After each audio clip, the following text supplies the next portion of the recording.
Okay.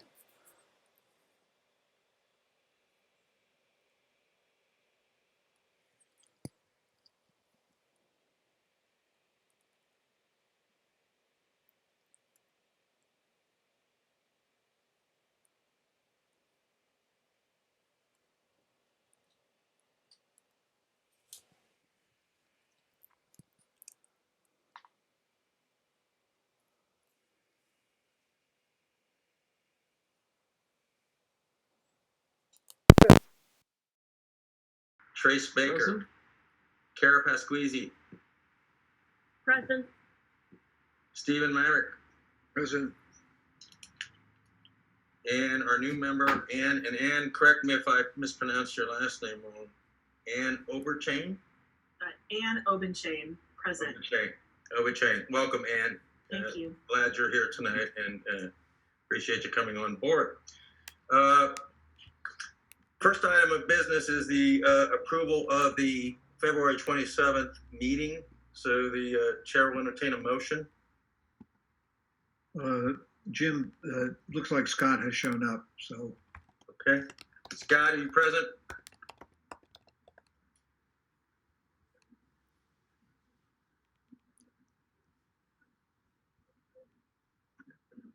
I think you need to repeat that. Scott, are you present? Yeah, present. All right, good. Let the record show Scott Miller is indeed present. So now I'll now move to the approval of the February 27th, 2020 meeting. Chair will entertain a motion on the minutes. This is Paula Fitzgerald. I move to approve. Trace Baker, second.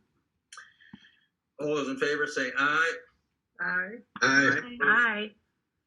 Those opposed, like sign. Abstentions? I would abstain since I was not present. Thank you, Ann. Let the motion be approved, or the record show the motion's been approved. Next item of business, we have a number of real estate presentations. What I had mentioned on Tuesday in our practice round or our test, and so for the people online, is I'm probably going to shoot for around 7:55, about 5 till 8 or so, and take a quick 5-minute. And I think, Nick, if this is okay from a technology standpoint, we'll just leave things as is for a few minutes to allow people to run to the restroom or stand up for a minute. So just for planning purposes, around 7:55, thereabouts, we'll take a little 5 minutes, hopefully. And so with that, we'll start with the presentations. First up is the Crawford Trust acquisition, and Tina. Okay, hi everybody. Let's see. Hey Nick, am I on? Oh, there we go. Okay. Bear with me everybody while I get my presentation shared.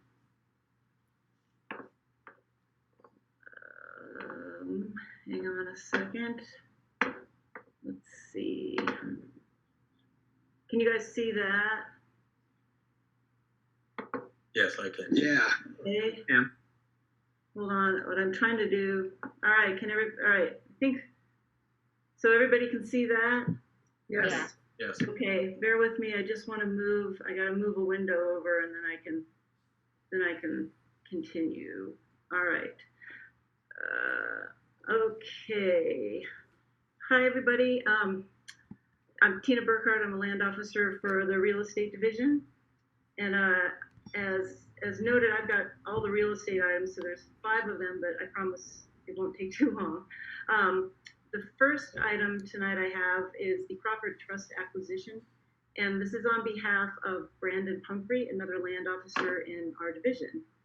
And let's see, folder. Hold on one moment. Sorry guys, my panel keeps blocking my ability to see my notes. Okay, Boulder County proposes to acquire fee title to the 13-acre Crawford Trust property with associated mineral and water rights for $176,000. This property is comprised of 3 parcels with approximately 7 miles up Sunshine Canyon Drive, west of Boulder. The property lies north of and adjacent to the steam loads, the Delang Tangi open space property, and the subject property is comprised of 3 contiguous mining claims and has been owned by the same family for approximately 72 years. The property is in an area that contains both county open space and U.S. Bureau of Land Management land, and it provides an excellent opportunity to connect those lands. If approved, Boulder County will acquire fee title to approximately 13 acres of this vacant mountain property, including all mineral rights and all water rights owned by the seller. And this property has 2 building rights, and the seller will retain 0 of those building rights. Historically, the property was used for mining dating back to the 1890s. The property has a mine and formerly had cabins on the Silver Queen lode and on the General John lode until they were destroyed in the 4 Mile Canyon fire in 2010. A phase 1 environmental assessment will be completed, and if the results show any mining hazards on the property, staff will contact State of Colorado's Division of Mining, Reclamation, and Safety for formal closure. After the phase 1 assessment has been done, Parks and Open Space will determine whether portions of the property need to be closed to public use. The process to determine public access, including trails or other paths of recreation versus closures that protect a property's open space resource, is an involved planning process that can only be done after acquisition. So Parks and Open Space staff need ample time after acquisition to evaluate the property, and evaluations about other potential future uses have been made at this time. Got a couple more slides of the property. Since we can't get out, we might as well look at pretty pictures.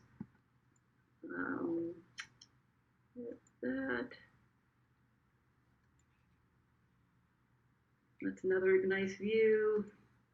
As you know, the Boulder County Comprehensive Plan provides information about the area's agricultural, cultural, environmental, and other open space resources.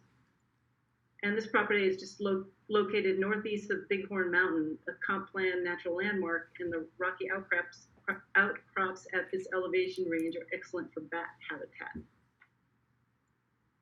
And the subject property is also in the view protection corridor off of Sunshine Canyon Drive.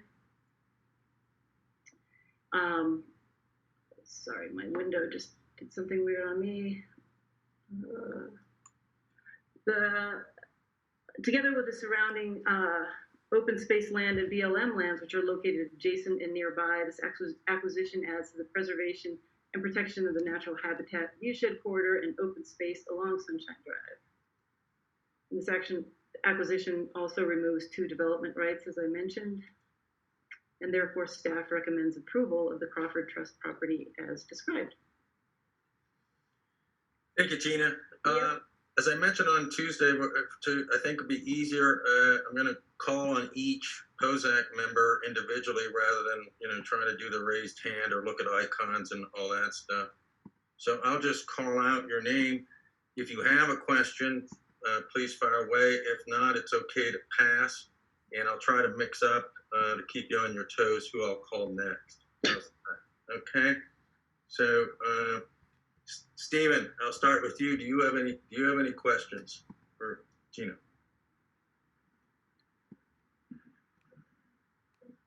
Oh, Scott, since you're on, Scott. Scott. Go ahead. I don't have any questions on it. It looks pretty straightforward to me. So. Okay. Then I'm gonna switch to Heather. We'll go down that way. I don't have any questions. Thank you, Heather. Thanks. Go to Jen, please. No questions, thank you. Paula. No questions. Trace. Yes, Tina, I have 3 questions. In the agenda packet we received, it says status of the mineral rights is unknown pending title review. Will anything change if it turns out that the mineral rights are not included? Well, I think we will acquire all the mineral rights we can from the seller. So once we know what they have or don't have, we will acquire everything that they might have. Okay, but will access to the property change if there are rights that cannot be acquired? I believe, and I can get a more definitive answer from Brandon, but I guess I'd say once we know the state of the title and vis-a-vis those rights, then we can make an assessment of what access might look like and what potential uses might be down the pike. Okay. Second question is concerning usage. And I know that for this particular property, you're proposing public access, and sometimes you'll present properties closed for conservation. Can you discuss why this particular property is being proposed for public access? I think it's like all the other properties we acquire when we're not entirely sure how the use is going to pan out at the acquisition phase. As I mentioned, we need to talk to all our work groups and decide how the property is going to be used. I believe, and I got to check with Brandon, but I believe there may be some trail connections potential up there. But again, I'd have to get that answer for you because I don't know it off the top of my head. Okay, thank you. And third question, you mentioned the cabins that were destroyed in the fire, and I saw from some of your slides, it looked like there was some burned areas and some not. Approximately what fraction of the property was burned? Well, that's an excellent question. I don't know the answer to that. I know Brandon was trying to get up for a site visit before everything shut down, and then even after things shut down to get up there, and then snowstorms and snow coverage made it difficult. But so I don't know the answer to that. I can find that answer as well. Okay, well, thank you. No more questions. And I can.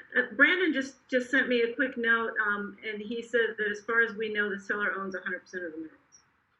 Okay, thank you. Yep. Okay. Thank you, Trace. Kira? I think Trace covered it all. No questions. Thank you. Stephen? No questions. This is me, Jim Krug. Tina, I just have one. Can you just make maybe just a brief thing on the looking at the assessment work that needs to be done? If there finds that you have to do any kind of assessment, maybe I asked this question on another acquisition a few months, maybe it was last year, is if they do the environmental impact study and it needs cleanup or needs work done, does the county, do we pay for that? Well, my understanding, sorry, Brandon's trying to help me answer these questions. Yeah. I believe we pay for the phase one. Brandon, text me if I'm wrong on that, and I don't know. I'm sorry, I don't know the answer to that question with respect to this property because it does have mining activity. So I get why you're asking that. Yeah, usually, because my experience, has been is that usually with mines, there's some kind of leaching, and there's usually something done or needs to be done. Yeah, and I mean, as I mentioned, I know that if there's any hazards that we can address, like adits or open, mines, we can get those. We can get fixed through the Division of Mining and Reclamation, the state level, and we partner with them on getting those fixed and share the cost of that. Okay. Thank you. Mm-hmm. V, I'll go to you and any online public comments that should be read out. No, we have none on this item. Okay, and at this time then, Chair will entertain a motion. This is Trace Baker. I move that POSAC approve or recommend approval to the Boulder County Commissioners as presented. Jenn Archuleta, second. Any discussion?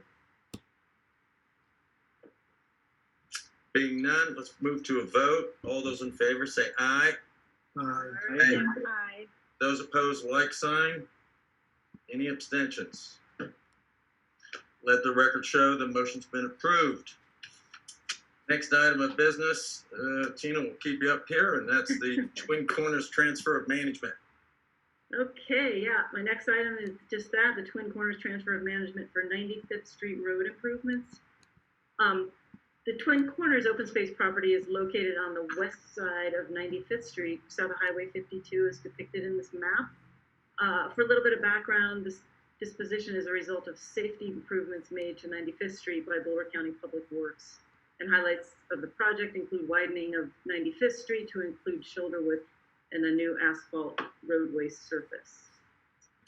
In order to complete these improvements, Public Works will need to take over permanent management from Parks and Open Space, approximately 0.151 acres of Twin Corners properties as shown here. Although both the road and properties are owned by Boulder County, they're under different managing departments. Both departments are part of the county, and Public Works has proposed an acre-for-acre swaps rather than dollar transfers. And Parks and Open Space is tracking these swaps on a balance sheet, and Public Works will later give Parks and Open Space land that it wants for open space. For this disposition, Parks and Open Space follows specific procedures to dispose of these 0.151 acres, including adjacent property owner notification and newspaper notices. And these notices included an invitation to attend and comment at this meeting. No public comments have been received to date. So for the reasons I have just stated, staff recommends permanent transfer of management to Public Works of the 0.151 acres just described, and therefore I request approval of the transfer of management as proposed. Thank you, Tina. Let's open it up to the POSAC questions. And Nick, I'm going to try to do it in reverse order this time. We'll see how well we do this. I'll start with Stephen this time. Stephen, any questions? No questions, thank you. Thank you. Kira, No questions, thank you. Trace, No questions. Paula, No questions, thanks. Jen, No questions, thanks. Heather, No questions, thanks. Ann, No questions, pretty straightforward. Thank you. Scott,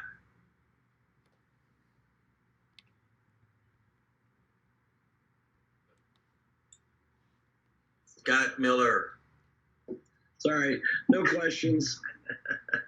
Jim Krug, I have none. Do we have any online comments, V? No comments on this item. Chair will entertain a motion. Paula Fitzgerald, I move to approve. Jenn Archuleta, Scott. second. Any discussion? We'll move to a vote. All those in favor say aye. Aye. Aye. Aye. Those opposed, like sign. Any abstentions? Let the record show the motion was approved. We have again, Tina, and this time we're going to talk about the Twin Corners and, is it labor? Is that the correct pronunciation? Yeah, yep. Okay, this item is also part of the 95th Street improvements that I just discussed, and is a disposition in which Xcel Energy proposes to acquire 2 permanent utility easements to relocate existing overhead electric distribution feeder lines on portions of the labor and Twin Corners open space properties.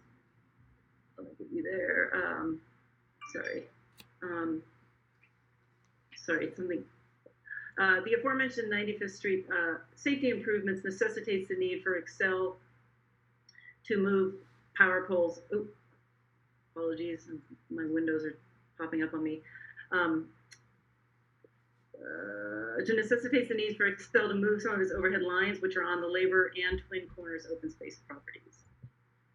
As I mentioned in my last agenda item, the Twin Corners open space property lies on the west and east sides of 95th Street, south of 52, and the labor open space property lies on the east side of 95th Street, south of Ogallala Road, both depicted here on this map. The first of the 2 proposed easements is on the east side of the labor property and totals 0.292 acres, as you can see there.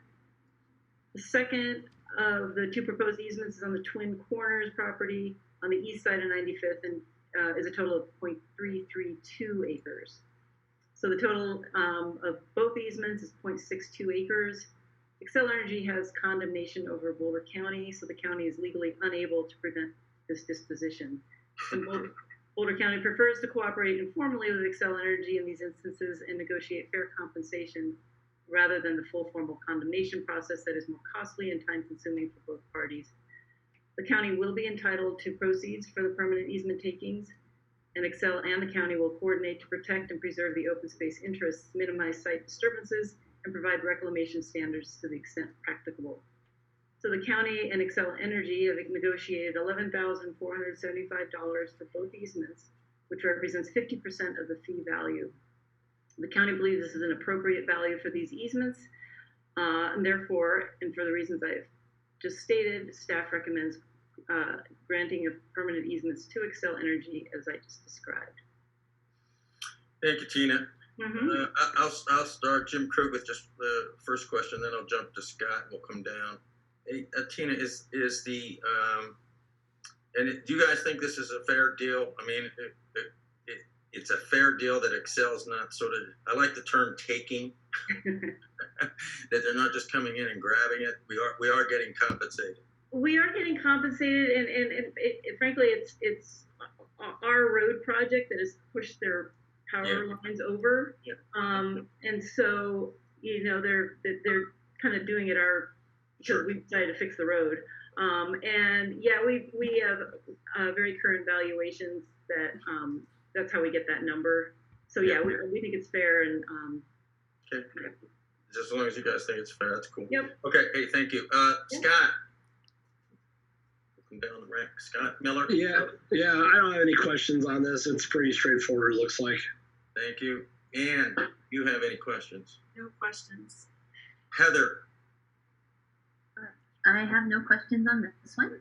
Thanks. Jen. No questions. Thank you. Paula. No questions, thanks. Trace. No questions, thank you. Kira. No questions. Stephen.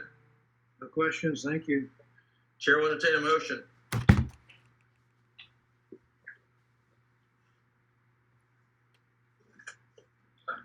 I'll make it. I move approval of the easements as described above and described by the staff at the POSAC meeting with Xcel. Jenn Archuleta, second. And Jim, I'm gonna jump in and say we received Right, I was one step behind you. Public comments. Yeah, we have received no public comment on this item. Okay, thank you. And I'm sorry, who is the second on it? The motion? Jenn Archuleta. Thanks, Jen. Any other discussion? Move to a vote. All those in favor say aye. Aye. Those opposed, like sign. Let the motion show is carried unanimously. And Tina. Yes. Yes, we have the Walker Trust next, please. Okay. This is another request to transfer management of two small parcels of the Walker Trust open space property to Boulder County Public Works for the US 287 and Isabelle Road improvements. The Walker Trust property is located on the northwest and southwest corners of the intersection of US 287 and Isabelle Road, and is depicted on the map. Boulder County Public Works, along with CDOT, will commence road improvements at the intersection of US 287 and Isabelle Road. And these efforts affect two relatively small portions, totaling 2.23 acres of the Walker Trust open space property. These two portions are all along the north edge of the existing right-of-way along Isabelle Road on either side of 287. Some of the highlights of these road improvements include the widening of Isabelle Road, the new buffered bike lanes both east and west on Isabelle Road, and pedestrian crossings on all four corners. As with the previous transfer of management, both of the road and properties are owned by Boulder County, and they are under different managing departments. Therefore, Public Works will be taking over management of these 2.32 acres of land that is currently under the management of Parks and Open Space. And this transfer must be accounted for and recognized. Since both departments are part of the county, Public Works has proposed an acre per acre swap rather than dollar transfers. Parks and Open Space is tracking these swaps on a balance sheet, and Public Works will later give Parks and Open Space land that it wants for open space. The west parcel to be transferred is 0.82 acres, and the east parcel is 1.5 acres for a total of 2.32 acres. Parks and Open Space follows specific procedures to dispose of these parcels, including adjacent property owner notification and newspaper notice. These notices included an invitation to attend and comment at this meeting. No public comments have been received to date. Therefore, staff recommends approval of the requested transfer of management and swap arrangement of these 2.32 acres of the Walker Trust open space property. Thank you, Tina. This time we'll open it up to POSAC questions, and I'll start with Stephen and come up that way. So, Stephen, any questions? No questions, thank you. Kira? No questions. Thank you. Trace? No questions, thank you. Paula?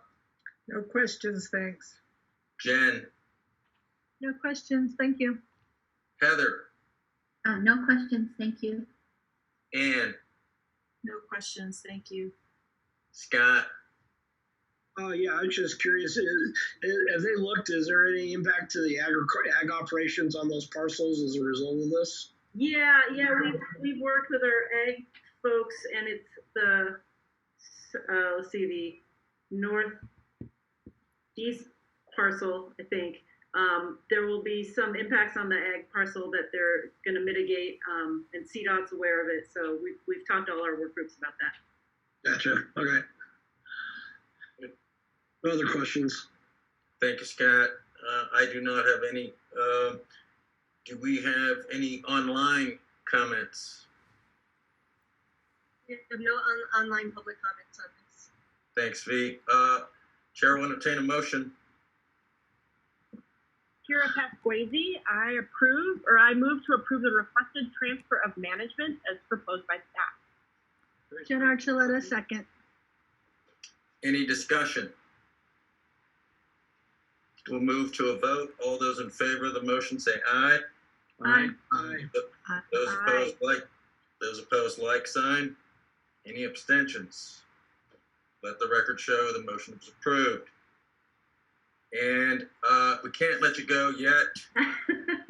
Tina, we next are going to talk about the 2019 real estate closings. I am, and so back to more fun stuff, and I am presenting this item on behalf of Janice Wissman, our real estate division manager, as you all know. So I will try to do her justice, but I know she's on this call, so at the end, if you guys have questions that I can't answer, she is available. So with that, bottom line is in 2019, we invested a net of $9,621,937 in 21 new acquisitions. That's 379 acres of new open space, 89 acres of new conservation easements, and 14 acres of sales subject to conservation easements. So let's see, I'm going to go through some of our deal highlights. The first is the Brand 2 Parcel 2. And that's 35 acres. Purchase price was $590,505. We closed on the first portion of this deal in the fall of 2018, and the closing on Parcel 2 was in January of 2019. This property adds land to the east side of the Ron Stewart Preserve at Rabbit Mountain. Next up is the Lucanen Dairy Farm. You're probably familiar with this one. This is the last acquisition of a 10-year deal. This one was 66 acres for a total of 606 acres. Total price for the entire deal was $16.7 million, and this last acquisition had a purchase price of $1,647,307.50 to be exact. So that's pretty cool. Next, we've got the Nichols property. That's 2.5 acres. The Eldora Civic Association brought this deal to us and invested $80,000, which is more than half of the $150,000 purchase price, and it was everything they have collected to date for open space acquisitions. So they were committed on this one. Going east, we've got the Waneka Centennial Farm, 136 acres. In this deal, we protected the historic Waneka Centennial Farm in partnership with the City of Lafayette. Purchase price was $7,531,646. Lafayette paid $4,106,646, and the county paid $3,425,000. Lafayette owns a historic farmhouse complex and 4 acres around it and hopes to house their open space program there. Next up, we've got our water acquisitions, and in 2019, the county invested $261,700 to acquire important agricultural water rights in Frico, Goodhue Ditch, Left Hand Ditch, and South Boulder and Coal Creek ditches in 4 separate transactions. Oh, and then this is the Mud Lake Wild Bear Exchange. It's 5 acres. It was an exchange with the Wild Bear Nature Center to move the location for the center's future headquarters to a safer location at Mud Lake in Netherland. So pretty cool. We reached our goal of 2,500 acres by the end of 2020 early, and we only needed to acquire 16 acres in 2019 to reach our 2020 vision goal to add those 2,500 acres. We obviously flew past that number and were able to acquire 468 acres last year. We're happy with that progress, but we're not letting up. We're negotiating many more acquisitions that we hope to bring to you in 2020. So our acquisition efforts will continue focusing on water, priority land and water acquisitions, as well as trail connections where our planners identify those that are needed. Our real estate division closed 28 projects in 2019. It turns out the same number we did in 2018, which included everything on a spreadsheet that Janice will provide to the board. We are working on about 80 deals at a given time and about 200 projects total that help protect the county's open space and real estate interests. Like I said, I'll try to answer questions, but we can hopefully unmute Janice if she's here. Thanks, Tina. Good job. I'll just start, then with Scott, I'll come up to you and we'll go down that way this time. But I just had one, and that is and maybe Janice can jump in here if she's finished her dinner. That was 2019. Was that the target that you wanted? In other words, did you hit the target? It sounds like you did. So if we come forward to 2020, is there a targeted number of acres or dollar amount this year of acquisitions we want to make? Good question, Jim. This is Janice Wisman, Real Estate Division Manager. And yes, we in essence blew past our target because, as Tina mentioned, we only had to acquire 16 acres last year to meet the goal that we had set for ourselves for the end of this year.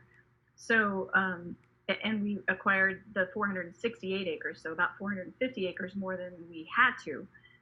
To answer your question about what we aim for, we try to do about 500 acres a year, and that's kind of an average number that we aim for. It's completely dependent on how many willing sellers we have and what the timing is for pulling deals together. So some years we hit that, some years we go way over, but on average, we at least try to estimate that that's how much we're going to add each year. Okay, thank you. Open up to the other POSAC members. Scott, we'll start with you and come down that way. Scott Miller. Yeah, hey, my only question was just in light of everything that's been going on lately, is there any changes as far as going forward in this next year on acquisitions? Are you guys being pulled up a little short at all, or anything, or is it just business as usual? Tina, do you want me to answer that? Oh, I do. Okay. Janice Wisman again. We're full steam ahead. The board last year identified additional land and water acquisitions as one of their 5-year priorities, and they've actually given us a couple of additional term staff to help us with that. We had gotten to the point at the end of last year where we had closed almost everything that we had negotiated to that point.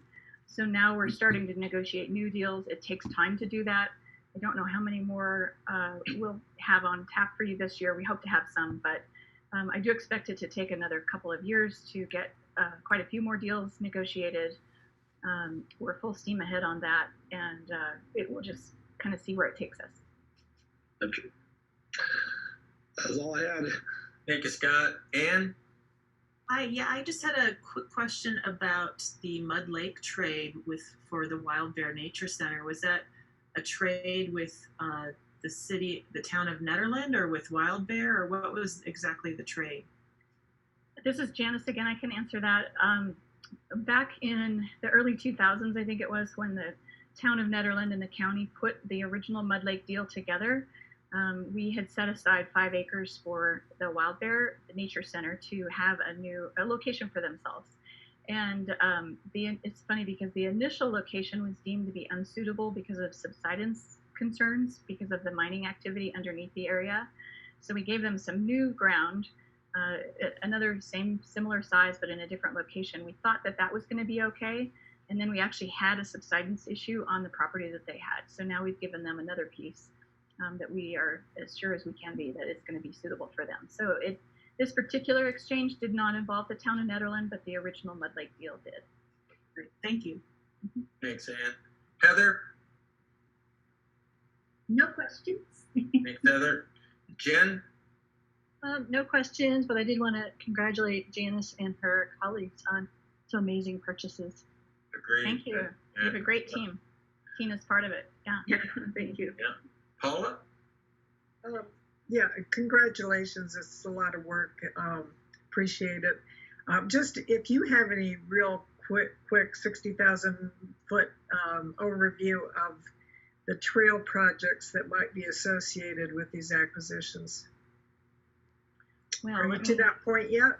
No, I think that's partly why we've started putting in our memos that we buy these properties when we have the opportunity to do so, and none of the planning has been done yet about what the properties are possibly going to be used for. The only exception that I can think of, Paula, was a few years ago when we bought a piece of property up in Sherwood Gulch up in Nederland. It already had a social trail on it, and at that point we knew there was public pressure to continue that use, so the department did a quick process management plan and determined to leave that open for the time being. So we want to defer all of those conversations and decisions to our normal planning process that involves public input. So we never make determinations ahead of time. We do try to acquire pieces when we know there might be a connection from A to B, and we might be able to do that on the property, but exactly where something would go, we don't know. And I can't think of any in this last year that especially offer any opportunities, except perhaps the Waneka Centennial Farm. The city of Lafayette wants to make a connection from the west edge of the farm over to Flag Park. And we did, in that deal, we allowed that to happen along the southerly edge of the property. Thank you. I just want to add that Sherwood Gulch is one of my favorite rides, so thank you for acquiring that. You're welcome. Okay. Do you have anything else, Trace? No, that's it. Thank you. Kira? Nope, I'm all set. Thank you very much. Thank you. Stephen? Yeah, can you comment a little bit about how you're looking at acquiring water? And it was mentioned we would get a spreadsheet. I'm interested to know about water acquisitions and the thinking behind those. Yeah. Yes, and I apologize. I meant to send you the spreadsheet with this item. It was attached originally, and then when I changed the location to virtual meeting, I accidentally took the spreadsheet off of the packet. So we'll get that, try to get the agenda packet updated. I'll ask Renata to send you the spreadsheet directly. So we have, as a department, identified through our Agricultural Resources Division what our top irrigation water priorities are, and those are the ones we're focused on, and we are doing all that we can to find out about opportunities to buy those. And last year we did have several deals come together. I'm just looking at my spreadsheet over here. We did 4 water deals last year, all on priority acquisitions for irrigation water. And is your thinking about that frequently that's water you want to be able to deliver to land that's being it's an agricultural tenant is using on open space? That's correct. Okay, thank you. Mm-hmm. Super. V, do we have any online public comments? No online public comments for this. Thank you, and there's no action to be taken, so we'll close this piece with a big thank you to Tina and also Janice for coming out tonight. Good work, guys. Appreciate it. Okay, thank you much. And the next item of business is the update to the management plan for the Carolyn Holmberg Preserve. And we have Marnie. Jim, were you going to take a break? I was going to do that at 5 till 8 after this one. Oh, okay. Is that all right? That's fine. Okay. Good evening. Hi. Okay, so my name is Marnie Ratzel, and I am a resource planner with Parks and Open Space. And I'm here this evening to offer you an update on the planning process underway for Carolyn Holmberg Preserve at Rock Creek Farm, and an update that we're doing to that management plan. The genesis of this really started in the fall of 2019 with an internal multidisciplinary team working to identify topic areas to focus on the plan update. We presented a framework and schedule to the public back in March. And tonight, I have a short presentation that will present the materials as well as the stakeholder feedback that we've received. And we're looking for POSAC's discussion and input on these. So Carolyn Holmberg Preserve is one of our multifaceted properties. It encompasses really, I think, the whole spectrum of open space resource activities and values that achieve our mission. Parks and Open Space began purchasing the property in 1980 with a primary purpose to preserve an open space buffer with development coming up all around the property, and also purchased it for its cultural history and agricultural importance, and has really managed it not only for these resources, but also to enhance the public and ecosystem features. Some of the open space values on the property include a trail system, which also encompasses the Rock Creek Regional Greenway Trail that goes through, not Greenway, but regional trail that pretty much goes through the heart of the property. We've got Stearns Lake, which offers recreational fishing.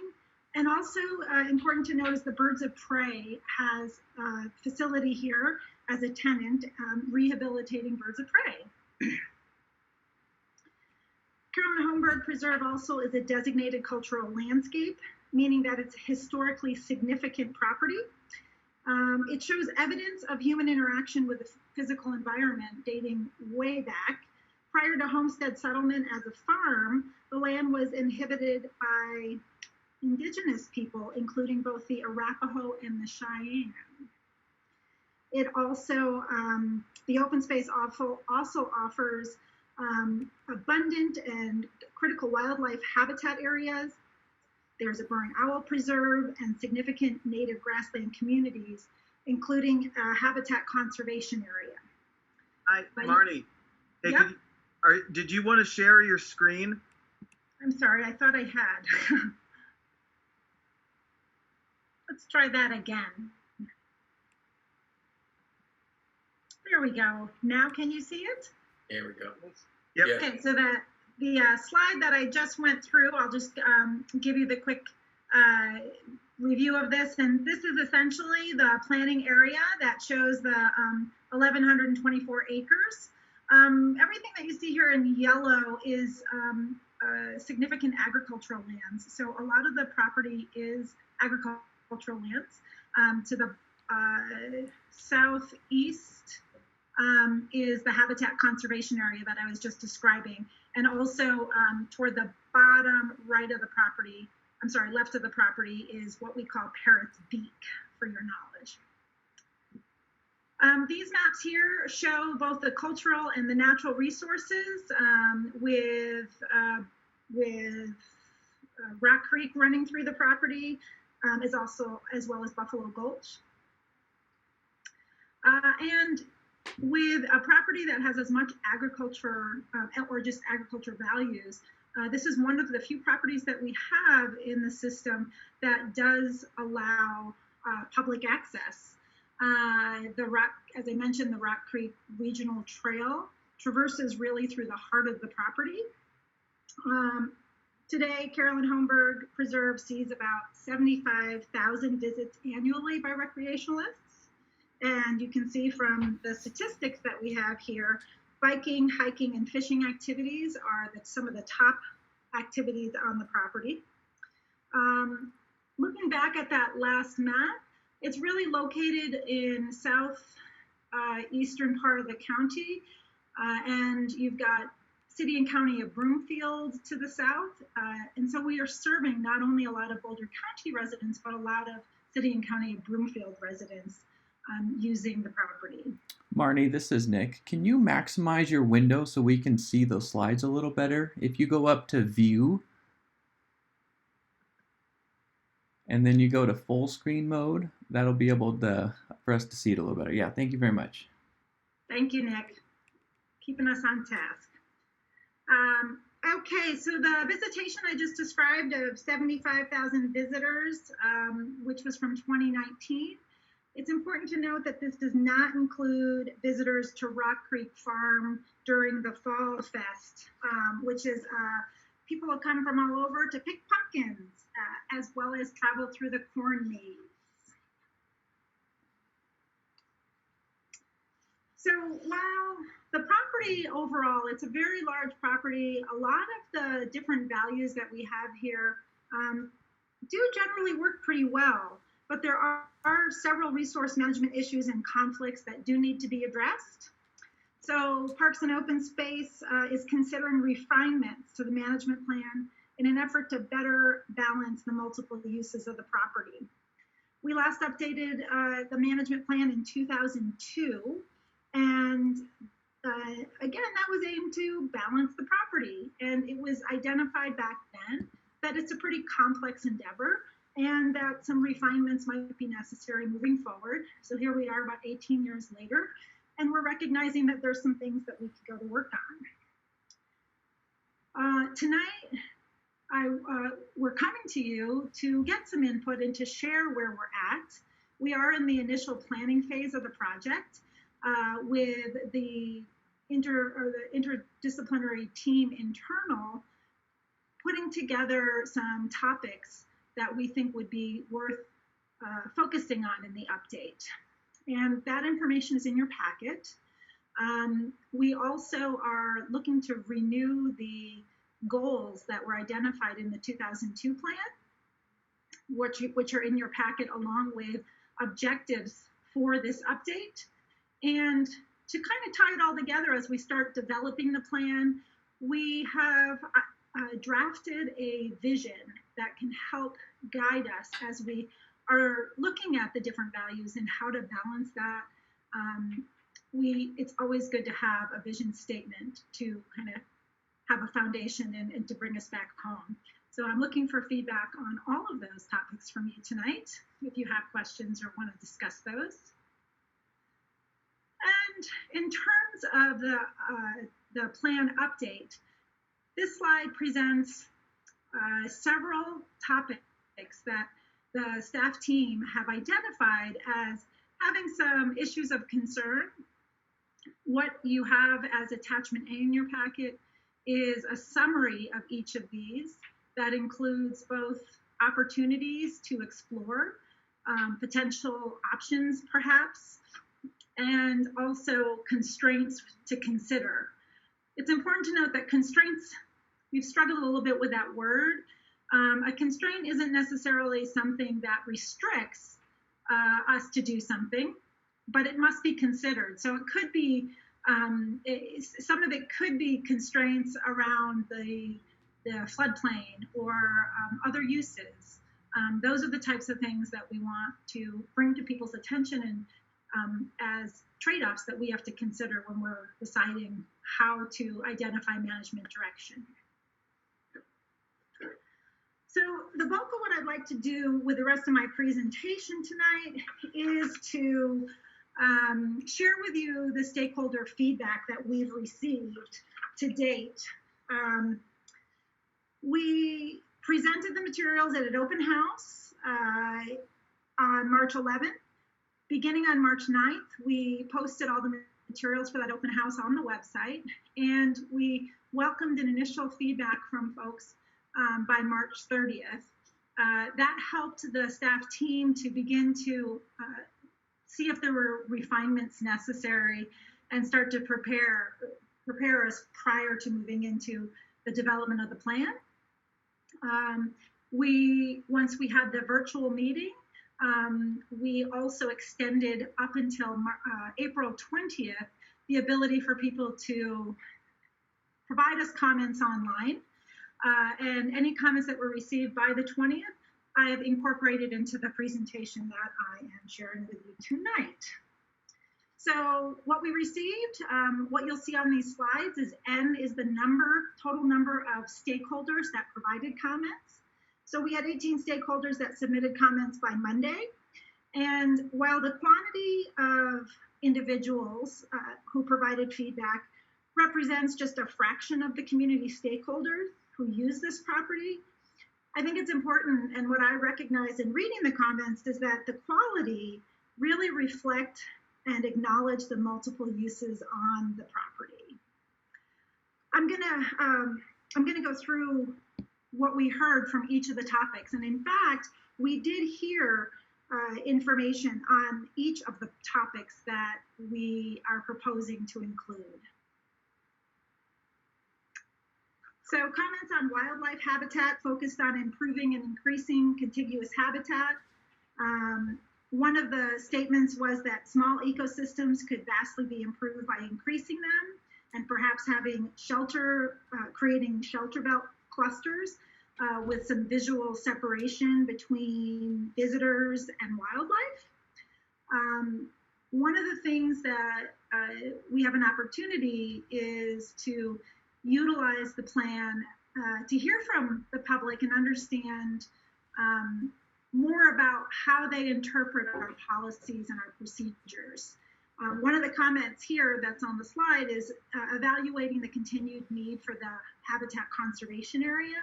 And this comment was in the context of an understanding or a perception of the stakeholder believing that we couldn't manage or possibly do something with the prairie dog population. We have a large population. So that is one topic that helped me understand that perhaps the complex policies and procedures that we have, we might have an opportunity to do some outreach to have perspectives align more with the intention of our policies. Visitor access and recreation. Some of the stakeholders expressed concern for the impacts of seasonal wildlife closures on the regional trail, and in particular commuters. There are a lot of cyclists that use the property on their way to the RTD station, which is along US 36, and they are coming from Louisville or Broomfield or Lafayette. Let's see. Several people acknowledge that alternate trails might be necessary in order to preserve the wildlife closures. And they requested that those detours meet trail standards, referencing last summer we had some muddy conditions. With fishing recorded as one of the top activities by visitors, some of the stakeholders requested more information about the fishery at Stearns Lake. And there also was a desire for horse trailer parking, which was suggested at Stearns Lake.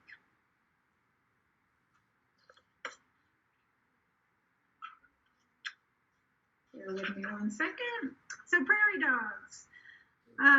Prairie dogs are around the property. They are on the habitat conservation area and another preserve that's located on the property.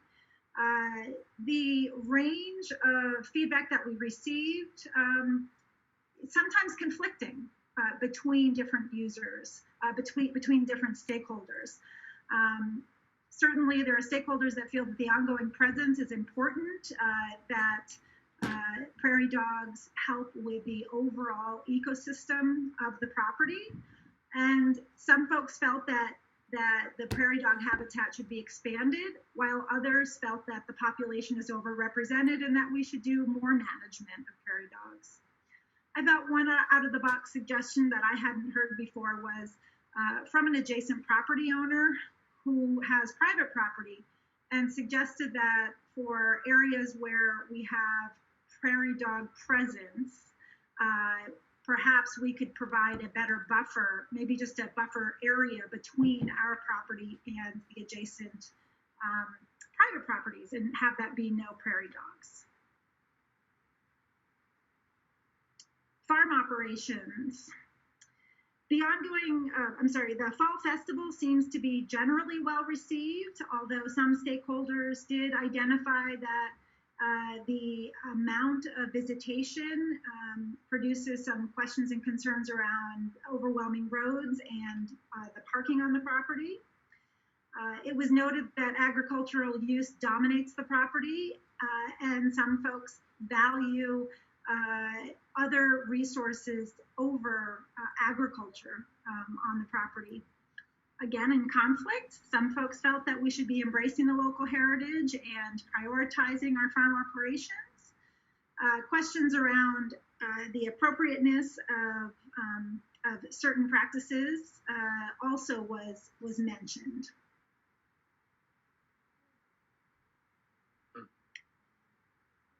With respect to grasslands, feedback demonstrates that there's an intersection between the grassland health, the presence of prairie dogs, and the cattle grazing practices on the property.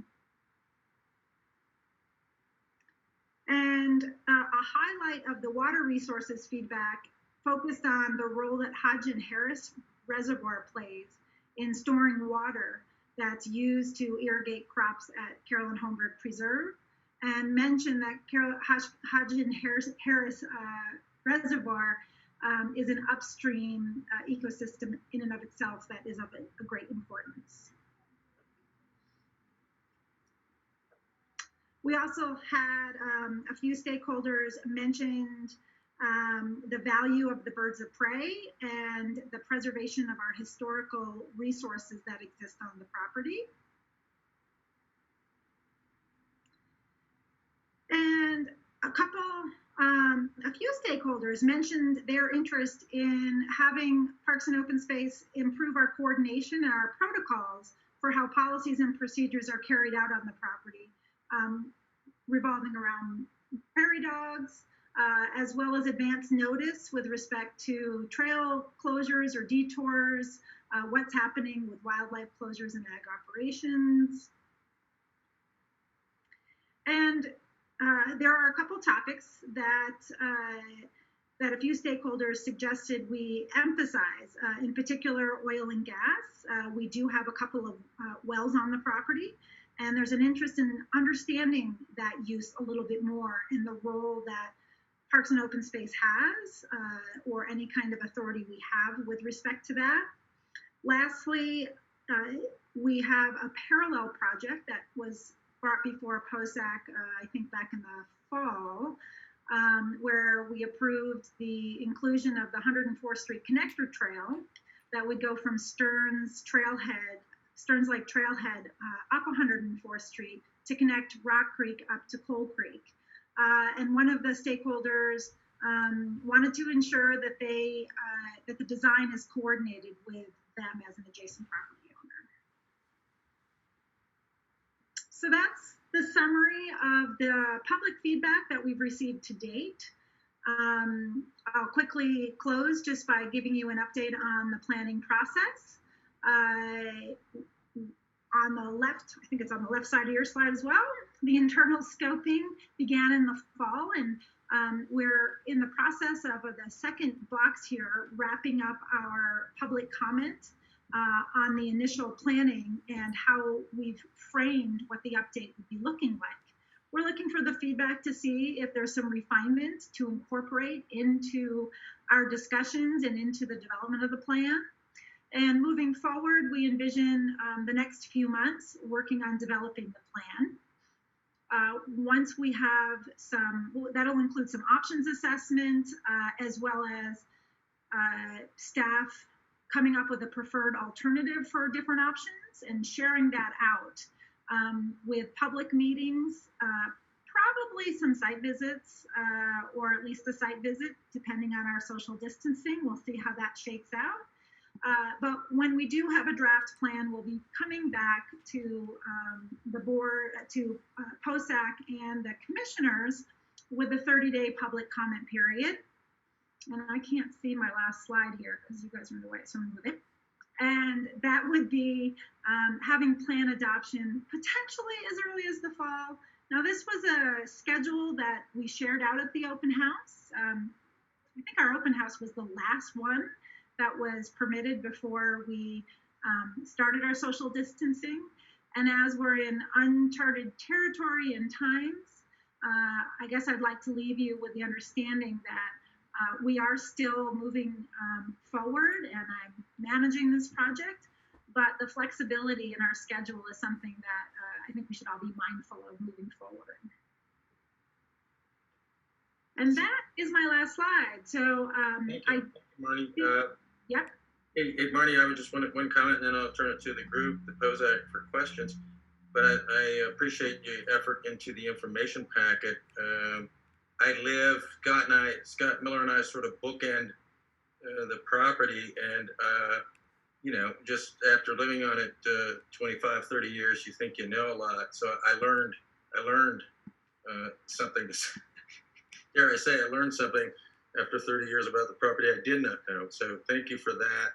And I'll turn it over to the group for questions. And speaking of Scott Miller, I will start with you. I guess I don't have any questions per se. Obviously we've been working with Marty on this, since we're the tenants on the property, and and it's been a good process so far. It's interesting what stakeholders and different people see. We were at the open house, and I had more people give me grief because I got rid of our Longhorns than I did anything else, probably. So you never know what everybody's perspective of what makes creates the perception of a property is interesting. So, but it's been a good process so far, and we'll continue to work with them and with the county to try to come up with a plan that that makes Rock Creek a better place going forward. So, thank you, Scott. Ann? Ann, do you have any comment? Question. Hi there. Can you hear me? Yeah.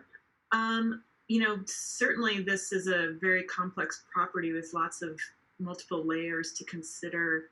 And I apologize, I'm coming into this new, but I was just curious about the impact assessment, or is there one that'll be done on the tenants, and how you've been assessing the tenants and their changes throughout the years, and what their future needs might be, and how that might impact the property.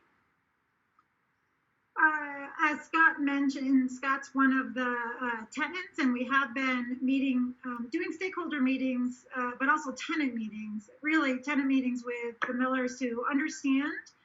We've talked about what's working well, what's maybe not working so well. Mm-hmm. The farm operations topic and the summary of that does incorporate some of the feedback that we heard from the Millers. I think one of the ones first and foremost that was in the 2002 plan, and something that we continue to think of as needing to talk about, is the appropriateness of the historic farm buildings for the modern operations of today. Scott, I don't want to speak for you so much. I know that there's a whole bunch more that we talked about. But yeah, certainly more communication both with the department and on the various operations for the farm and our other resources is something that we're considering. Thank you. Thanks, Ann. Heather? I don't have any questions at this time. Thanks. Thanks, Heather. I do not at this time. Jen? Hi, yeah. So I guess just really a comment that's precipitated off the elk thing, really. But I would really like it if POSAC could stay informed on what's going on with the prairie dogs. I feel like this property is sort of a litmus for prairie dogs on the rest of our properties and how we handle the prairie dogs there. I had gone through the walkthrough a couple of years ago, or maybe even more than that now, 3 or 4 years ago, where we looked at, the little prairie dog concentration camp kind of thing. And just sort of what was going on there, it just seemed like we were sort of a little behind on how we were keeping the prairie dogs off where they're not supposed to go, like they're kind of wily or something. But either way, I don't want to get caught out with having to figure out a management plan like we did with the elk. So if we could stay sort of informed on that, I would appreciate that. And otherwise, I think you guys are doing a great job. And Scott, you're doing a great steward. I missed the longhorn, by the way, and also the little tiny pony. I missed the pony. Yeah, the pony. Thanks. Thank you, Jen. Paula? Hey, this is Go ahead. This is Jeff. Is it okay if I just step in to answer or to reply to Jen's comment? Because I think it was a good one. And I would just say that your point well taken, Jen, and that's why we've folded the discussions about prairie dog management into this overall update of the property, realizing that it was going to be important, an important component of it. So sorry, Marnie, to step on your toes there. No, no stepping on toes. Okay. One team. Thank you, Jeff, for stepping. Paula? Thanks, and thanks for the update, Marnie and Scott. I think the longhorns are really scary, so I'm kind of glad they're gone. I had just a couple questions and comments about the public comments that you were provided. So on the wildlife and habitat one, I thought, some of those seem like they align well with the sustainability goals. So I think that's a real win if those can kind of come together. On the visitor access recreation, there was a comment about prioritizing ag and wildlife over recreation, and just wanted to put my own 2 cents worth that a property like this that's so close to our urban centers, I think we have to include recreation in it. We really need accessibility for recreation, and I think with all the multitude of opportunities at this site, it makes it, recreation comes in many forms: historic appreciation, the wildlife appreciation. So I think balancing them all, which I think you have been doing, certainly been attempting to do, is really important and good. So I really encourage that to move forward. And then the comment about buffer areas next to homes as an idea to explore, I also think that's a really good idea to explore. And I don't know what the width of that would be or how that's managed, but it seems like that might be where there is room to do that. I think that might be a way to keep neighbors happy. And then just a final question on the oil and gas. Can you explain what's remaining in your lease, or how much resource they believe is still underground that they can tap into? How much longer are we looking at those operations on the property, if you have any idea? Okay, one thing I want to say, I want to respond to 2 things. One is that, yes, the visitor access, Carolyn Holmberg Preserve being surrounded by urban areas, and certainly during this time, our visitation has increased with people wanting to recreate, and that's something that our rangers have pointed out even in our meeting this week. With respect to the oil and gas, I think the important thing, this is kind of goes back a little bit to an understanding around what our interests, what our what's the right word? I'm sorry. What kind of authority that we have or don't have around oil and gas. when we purchased the property, the oil and gas leases or interests were already purple. They are really separate from our purchase, which is more of a surface easement. I am working with Brandon Humphreys as well, and he's trying to give me a little bit of information on it.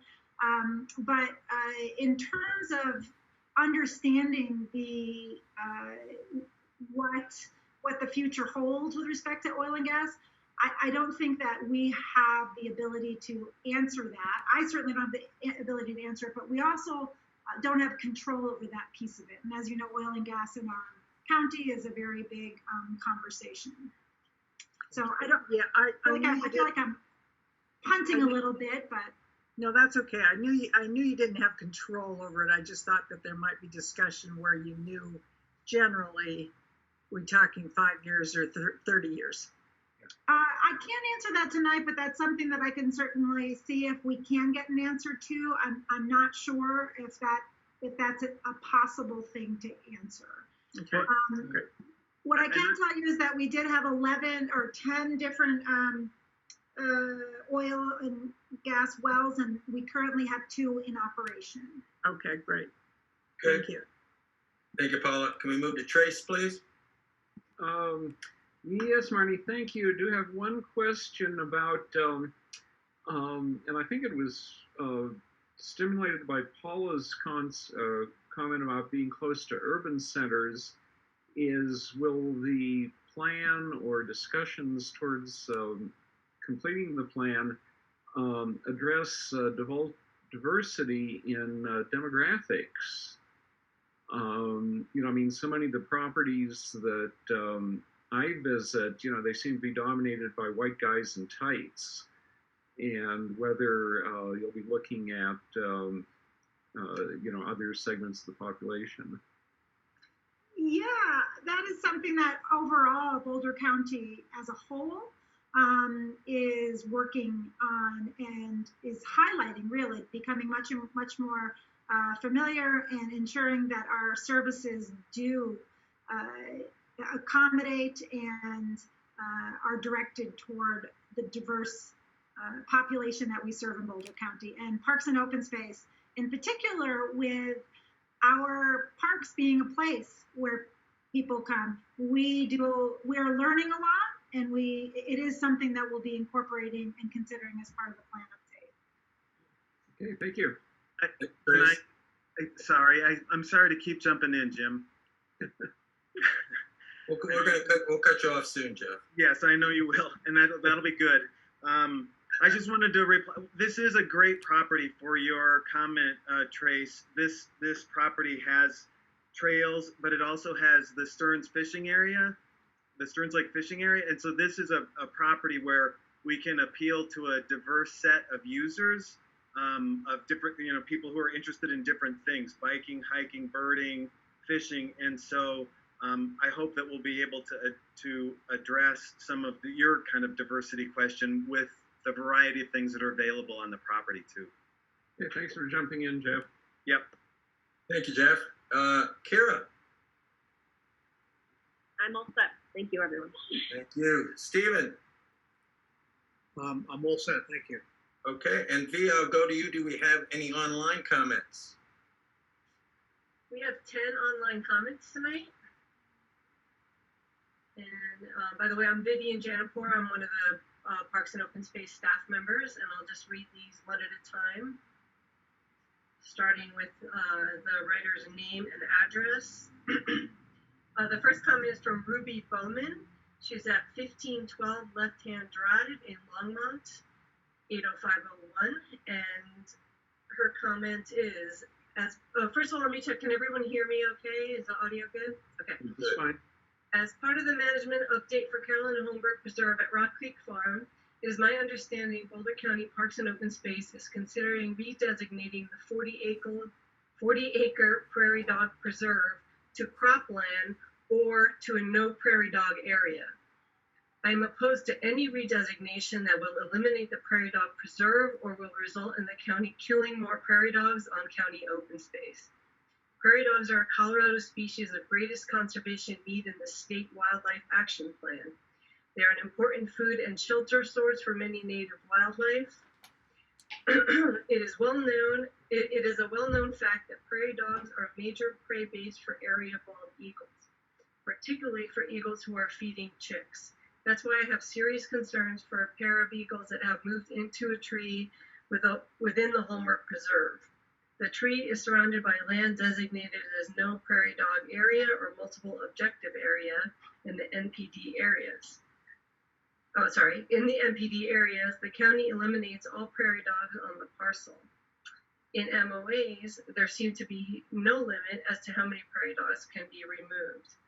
Currently, county prairie dog management practices appear to be inconsistent with ensuring the well-being of our bald eagle population and its prey base at the Holmberg Preserve and probably at other open space properties in close proximity to eagles' nests. I support the following: suspension of prairie dog lethal control at Carolyn Holmberg Preserve and at other county open space properties which are in close proximity to bald eagle nest sites until large contiguous areas of prairie dog habitat have been established for our bald eagle population. And 2, an update of the Boulder County Prairie Dog Management Plan as soon as possible so that the plan includes stronger protections for the prairie dog habitat as a prey base for our raptor populations. Thank you for your consideration of my comments. The next comment is from Chris Boardman. He's at 1512 Left Hand Drive, Longmont, 80501.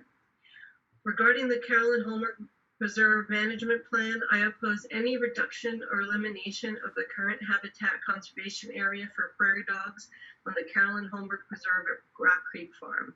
I've consistently voted in favor of sale taxes for Boulder County open space, and none of my main reasons for doing so was in the hope of supporting wildlife preservation on open space. I am often disappointed in the wide extent of prairie dog extermination practices by Boulder County. I think the prairie dogs at CHPRC should be preserved both as a prey base for bald eagles and other raptors and as a species in their own right. The next comment is from Mike Chiropoulos at 3325 Martin Drive in Boulder, Colorado, 80305. Mike's recommendations include the need for a site-specific management plan for the nesting bald eagles in the preserve, the need for BCPOS to establish best management practices for sensitive wildlife populations and habitat on BCPOS croplands consistent with Appendix 10 of the cropland policy, the ongoing need for a dynamic and adaptive management regime consistent with sound natural resource management policies and responding to new information and the best science. This BCPOS cropland policy requires developing both BMPs and site-specific management plans for sensitive wildlife occurring on cropland, including species such as burrowing owls, bald eagles, and black-footed ferrets. Appendix 10 of the cropland policy requires generally applicable wildlife BMPs, but has not been done. Now is the time for BCPOS biologists and other experts to develop wildlife BMPs. The Commission should direct staff to prioritize this task, including a timeline. BCPOS currently develops and implements dynamic, site-specific management strategies and plans for burrowing owls when new nests, individuals, or populations are identified on BCPOS holdings. Black-footed ferrets would also trigger specific analysis and management changes due to federal, state, and local protections. If tenants lose some of the lease, they are entitled to compensation. Nesting bald eagles also need site-specific management plans consistent with BCPOS policies and state and federal guidance, including U.S. Fish and Wildlife Service bald eagle recovery plans. The eagle nest was occupied after the current plan for the reserve was last updated in 2002, so the eagles weren't addressed. Buffers, foraging area, and prey species should be part of the scope of the plan, including seasonal protections. Bald eagle recovery is our greatest national conservation success story. Let's keep protecting our national symbol using the best science and proven management strategies. The next comment is from Charlotte Boujol, 1935, Tin Cup Court, Boulder, Colorado, 80305. Thank you for this opportunity to submit my comments. The BCPOS cropland policy requires site-specific management plan for sensitive wildlife occurring on cropland, including species such as bald eagles and burrowing owls. Currently, there is no critical wildlife management plan or even accompanying maps for nesting bald eagles in the current BCPOS planning for the Holmberg Preserve. Front range nesting bald eagle studies data from 4 bald eagle nests in the northern Front Range, including sterns and hygiene nests, demonstrate that 22 to 53% of prey is derived within 1/2 mile of each nest. At the sterns nest, prairie dogs comprise 32% of derived prey. The Bald and Golden Eagle Protection Act is a federal law that mandates protection of eagles. BGEPA unequivocally forbids the significant interference of feeding, foraging, or sheltering of eagles, as determined by best available scientific data. The Stearns Lake eagles now have 2 intensively utilized nest sites that require plan management as mandated under the BCPOS cropland plan, as well as protections as stated under the BGEPA. BCPOS must develop a critical wildlife management plan for Holmberg designed for nesting bald eagles, and that plan must include a coordinated plan for prey protection at their old nest site as well. The 90-acre Trillium parcel, which is adjacent to the nest tree, is currently designated as NPD. Protection of prey source on the NPD Trillium property must also be considered in the context of a mandated conservation plan for nesting eagles at the Holmberg Preserve.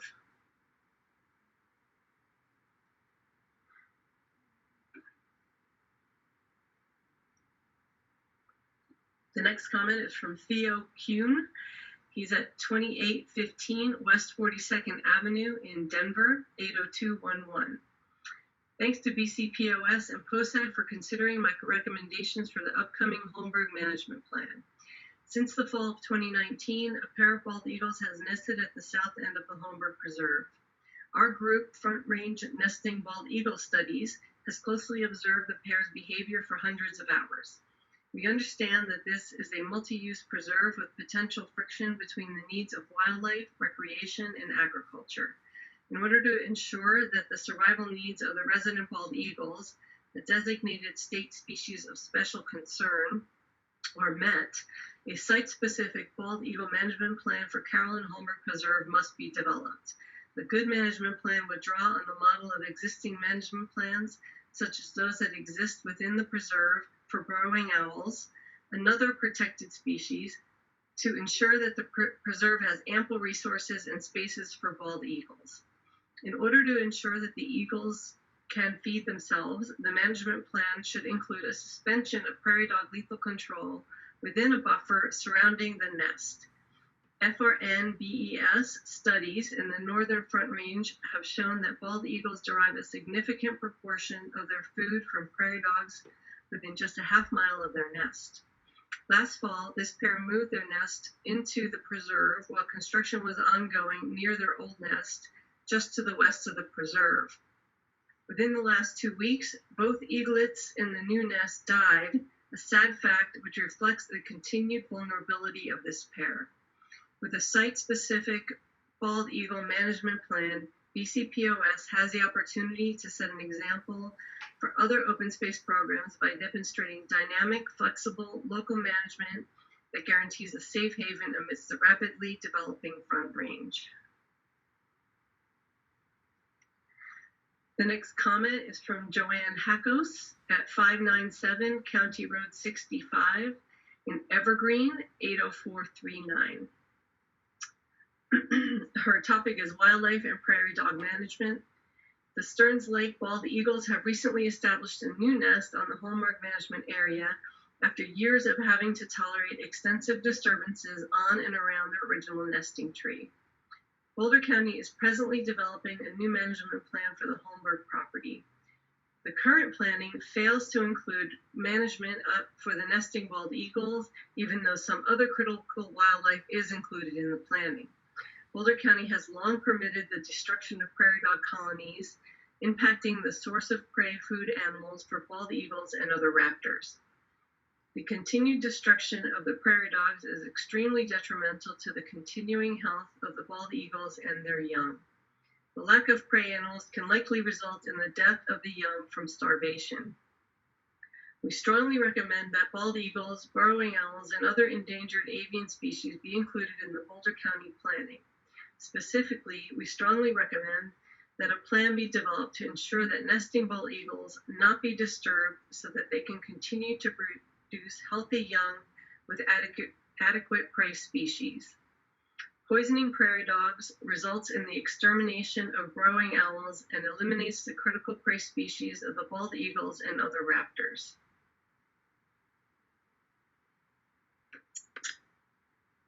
Okay, the next comment is from Georgia Lopez from 249 Bowen Street in Longmont, 80501. Thank you, Boulder County Open Space and Marnie Ratzel, for taking time to consider my recommendations. I'm a field ecologist who has monitored the Stearns bald eagle nest for 3.5 years.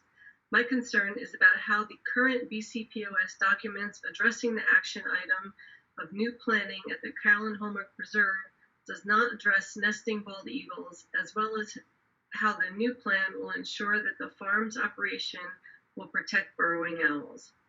The multiple objective areas should incorporate a buffer zone so that both habitats for burrowing owls is protected and food resources are available for the nesting bald eagles. The next comment is from Jenn Archuleta. I'm sorry if I mispronounced your name. She is at 2070 Ridge Drive in Broomfield, Colorado, 80020-1004. I'm writing as a concerned citizen who visits Carolyn Holmberg Preserve weekly. We are so fortunate to be able to enjoy the diversity of animals, plants, and habitats at the preserve. As eagles were not present when the original management plan was developed, now is an opportunity to acknowledge their importance, as well as the prairie dogs, which are their primary food source in this area. The pair of eagles is consistently nesting in the preserve. Therefore, it's important to update the management plan to consider their hunting area, which research shows is a half-mile circle around the nest tree. When eagles are residents, we need to look at the prairie dogs differently. Therefore, I propose a flexible designation for prairie dog management each year, depending on where the eagles nest. Currently, in most of the areas, the plan says that prairie dogs can be removed. With a designation of HCA for the half-mile perimeter around the nest, the eagle's prey would be protected, giving the nest a chance to be successful. We have a responsibility to manage eagle habitat for their safety, not only because they are protected species, but because of the joy and pride they bring to the people who use the area. Our community values eagles, and we know that's an important part of the Boulder County Parks and Open Space mission. Thank you for listening to my thoughts and suggestions, and for all the work you do protecting our land and its inhabitants in Boulder County. The next comment is from Diane Christoph at 3867 Flesher Street in Loveland, 80538. First, I want to thank Boulder County Parks and Open Space for the good work they have done to protect wildlife, including bald eagles. Because bald eagles have built a new nest within the Carolyn Holmberg Preserve since the last management plan was written, a site-specific plan for the bald eagle nest is needed. There are now two nests 1,280 meters apart that the bald eagles are using. 1/2 mile buffer around the nest should be designated as critical wildlife habitat, and the bald eagles should be added to the critical wildlife list within Carolyn Holmberg Preserve. Data collected by the Front Range Nesting Bald Eagle studies over the past 5 years, including at least 10 different nests along the Front Range, So the bald eagles depend heavily on prairie dogs caught within a 3-minute flight from their nest. Therefore, the updated management plan should ensure multiple objective areas do not have an upper limit on the elimination of prairie dogs so that some prairie dogs are left for the bald eagles. Also, the updated management plan should reconsider the elimination of the prairie dog preserve, especially since the Trillium area is an NPD and virtually all the prairie dogs have been eliminated from the Shirk property. Perhaps some sort of equal land designation switch, amenable to all interested parties, can be worked out. I thank Boulder County Parks and Open Space for considering my comments. Volunteer field biologist and board member, Front Range Nesting Bald Eagle Studies. The next comment is from Jamie Simo at 525 East 16th Avenue in Longmont, 80501. In October of 2019, a pair of bald eagles moved into the area of the Carolyn Holmberg Preserve at Rock Creek Farm, designated as critical wildlife habitat. Because Boulder County Parks and Open Space is currently in the initial phases of updating its management plan for CHPRCF, this is a perfect opportunity to revise the plan to better fit the needs of nesting bald eagles, a Colorado species of special concern. CHPRCF is a unique open space property under BCPOS management in that it hosts a multitude of sometimes conflicting uses: recreation, agriculture, conservation, historic preservation, raptor rehabilitation, and oil and gas exploration. One of the biggest sources of conflict is the management of prairie dogs on 1,124-acre preserve. As most of the preserve is under an agricultural lease, all but 99 acres are designated as either no prairie dog areas or multiple objective areas. Within the preserve, there is a 40-acre prairie dog preserve, which is also designated as an MOA. In an MOA, prairie dogs are allowed, but there is no upper limit on the number of them that may be exterminated. In Colorado, prairie dogs are a major food source for bald eagles. Data provided from Front Range Nesting Bald Eagle Studies show that this is particularly true for bald eagles feeding chicks. However, most of the land surrounding the nest tree for the bald eagles within the preserve is designated as either NPD or MOA. One of the considerations for the update of the management plan is redesignating the 40-acre prairie dog preserve as cropland, which would make it an NPD. I am in favor of this redesignation only if lethal control of prairie dogs within a half-mile radius of the bald eagle nest tree be suspended so that a larger contiguous area of prairie dog habitat is available within the bald eagle's territory. We check if there's any more that came in. And that's the end of the public comments. Thank you. You get the yeoman's duty this evening, and appreciate it. It got really dark in here while I was reading.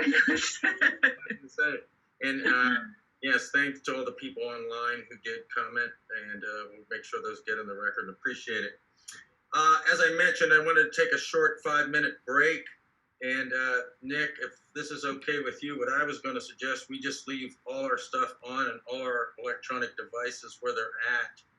And if you could, as you did at the start of the meeting, maybe count us down at a 10.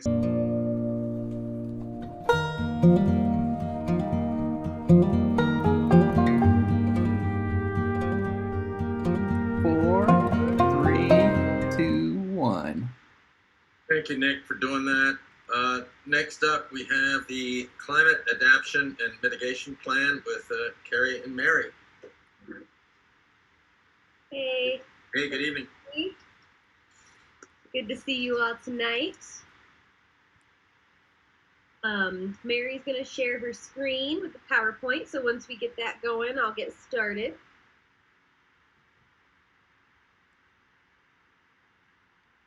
All right. Everyone can see that? And everyone can hear me pretty okay? Oh, yes. Yep. Real good. All right. So hi, everybody. Like Nick said, my name is Carrie Simo. I'm a plant ecologist and volunteer coordinator with the county, and I'm here this evening with Mary Tiernan, my colleague, who is a parks technician for urban forestry, and we're going to be presenting the Boulder County Parks and Open Spaces Camp. It's the Climate Adaptation and Mitigation Policy. This document is the result of a year's effort by an interdisciplinary team with representatives from the Parks Division's Resource Management, Agricultural Resources, Water Resources, Real Estate, CSU Extension, Planning, and Rec and Facilities. We underwent a thorough process of document review and requested input from our respective divisions and work groups. We are hoping that this document will provide guidance for decision makers moving forward on possible action items and the creation of smart, climate-minded goals. The camp was initially born out of the Parks and Open Spaces 2020 Strategic Vision Planning process as an objective under Goal G, Adapt to Climate Change. The camp will be an adaptable and timely document to inform future management plans, department policies, and guiding documents. This plan will be regularly updated to incorporate new data and address emerging challenges related to climate change. The camp outlines 8 goals, each of which has a set of objectives and strategies for mitigating climate change impacts and promoting the adaptation of the resources most vulnerable to projected climate change. These 8 goals each have several objectives and strategies associated with them. Tonight, we're not going to be detailing every objective and strategy, but rather giving an overview of each goal. However, throughout the presentation, you will see that the objectives for each goal that we've developed are visually represented by icons under each slide for each goal. So this policy aligns with several county-wide efforts, including the Board of County Commissioners' strategic priorities for land and water stewardship, the 2018 Environmental Sustainability Plan, the Boulder County Climate Change Preparedness Plan, the Boulder County Comprehensive Plan, as well as ongoing work at the County Office of Sustainability, Climate, and Resiliency. Parks and Open Space manages cultural, agricultural, recreational, and natural resources that are already experiencing the impacts of climate change. We've been seeing trends of rising air temperatures and precipitation variability that we expect to continue. Projections also indicate that future climate conditions will bring an increased threat of natural disasters, including wildfire, flooding, and insect infestations. The goals outlined in the camp rely on 3 main tenets: carbon sequestration, adaptation mitigation, and reduced greenhouse emissions. Each of these is represented throughout the presentation by the icon shown on the trunk above each tenet. As we go along, you will see each of these icons appear for the goals which the objectives address that tenet. For the goals for the tenet of carbon sequestration, which is the act of removing carbon from the atmosphere, we focused on soil health, natural ecosystems, and agricultural operations. Adaptation and mitigation goals focused on habitat connectivity, agricultural practices, and water quality and usage. And reduced greenhouse gas emission goals focused on reducing POS related to energy and water use and reducing instances of single occupancy vehicle use.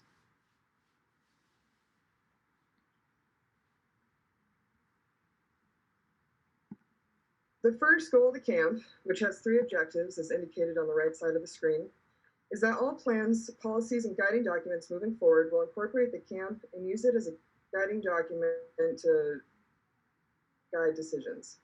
This will include incorporating the camp into the new POS strategic plan, maintaining the camp committee as a resource for staff who are creating new management documents, and updating the camp policy every 3 years to ensure that it remains up to date with the latest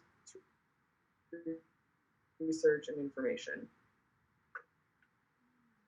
The second goal of the camp is to become a leader in carbon sequestration through land management. Here we aim to improve soil health and increase its capacity to sequester carbon through research, improved soil amendments, and encouraging best management practices from tenants. We will continue and expand our educational efforts to various stakeholders throughout Boulder County by teaching the most up-to-date information in soil workshops, and climate change specific advanced trainings.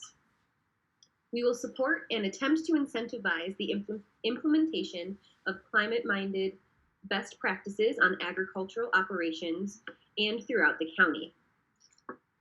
We will use an online tool developed by CSU called Comet Farm to quantify the impacts of land management actions.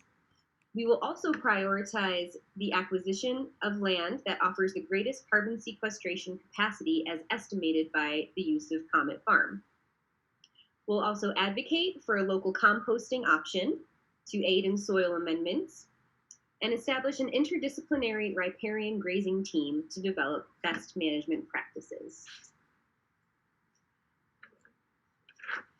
Goal 3 under the camp is to increase our water quality, quantity, and efficiency to maximize the benefits of our water in sustainable agriculture, aquatic ecosystems, and riparian habitats throughout the county. We will do this by prioritizing the acquisition of desirable water rights, investigating methods of achieving greater water efficiency, developing infrastructure for select off-stream watering of livestock, and exploring opportunities for POS to partner with water interest groups for in-stream flow and ecosystem enhancement. We will also advocate for changes in state and regional water policy to ensure that water efficiency gains and promote flexibility for ecosystem services. The fourth goal of the camp is to maintain agricultural viability in a changing climate. To do this, we will continue to strengthen the local food web, encourage diversified crops and rotations to increase resilience and reduce the risk of a crop failure, incorporate livestock in retaining post-harvest crop residue, also known as green manure, on fields to achieve greater and healthier ecological function on agricultural properties.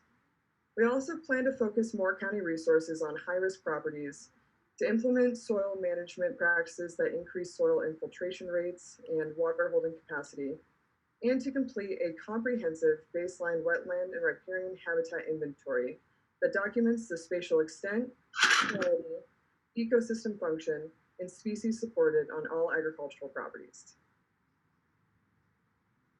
The fifth goal of the camp is to protect and restore habitat diversity and connectivity to provide capacity for species and ecosystems to adapt to climate change. This will build on the wetland inventory that was just mentioned in Goal 4, along with that, completing wetland restoration and preservation, including the removal of invasive species in particularly vulnerable riparian areas. We will also protect and restore native grassland and forest habitats, and prioritize the acquisition of well-placed properties to facilitate anticipated species movement, like we heard earlier from Janice and Tina. Finally, to reduce habitat degradation, workers will delineate planned disturbance areas, mark and adhere to planned haul routes, and minimize soil compaction while completing work projects on open space land. The camp's sixth goal is to assure that we build all parks and open space infrastructure and design restoration projects to be resilient in a changing climate. This includes installing native and/or high carbon sequestering trees, maybe not native, trees and shrubs at our trailheads as well as in restoration areas, although they will be native in restoration areas, and utilizing sustainable materials during trailhead construction. We will also prepare for the anticipated natural disasters that will likely occur from climate change by improving the floodplain through restoration, which we've already done a whole bunch of, by decreasing wildfire risk through thinning and potential let it burn practices where deemed safe and feasible, and increasing native plant diversity on our open spaces, one of my favorite tenets. Goal 7 aims to reduce POS-related energy and water use.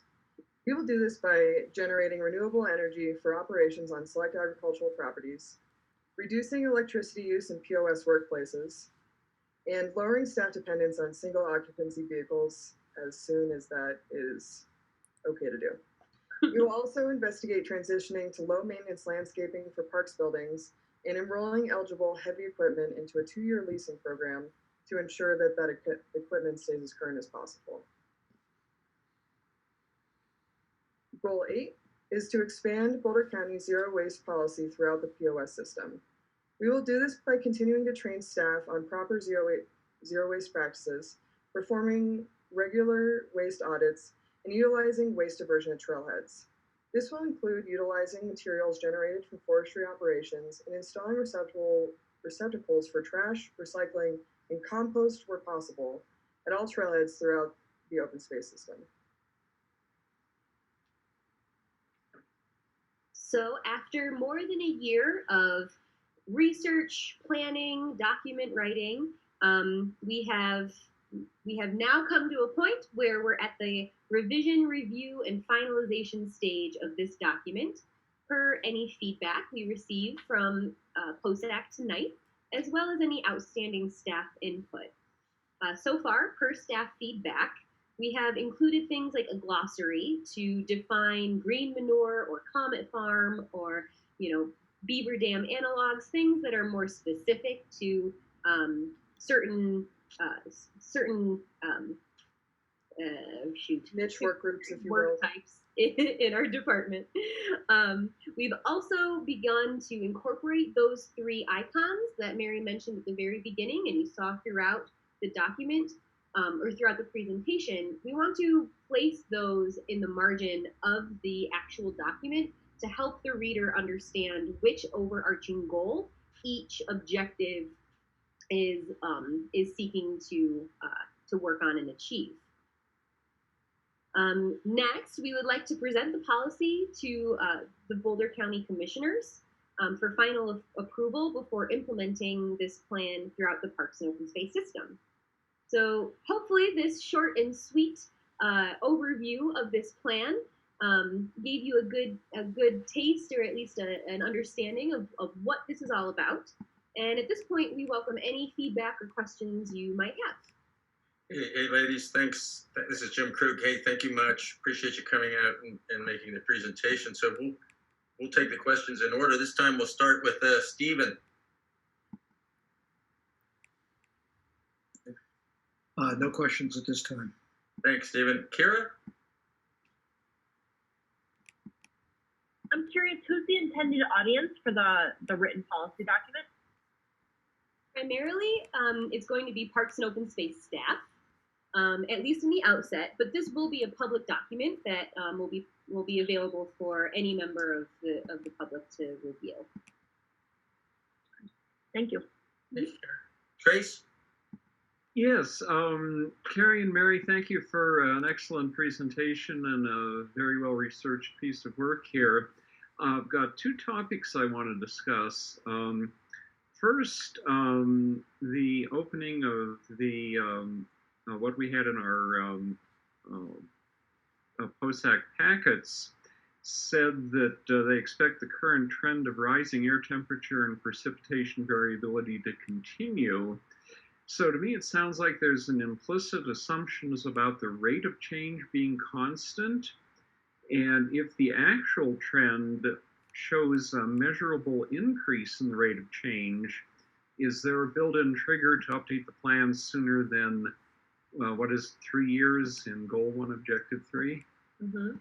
Yeah, I think that's absolutely possible. Part of that first goal is to maintain the camp team.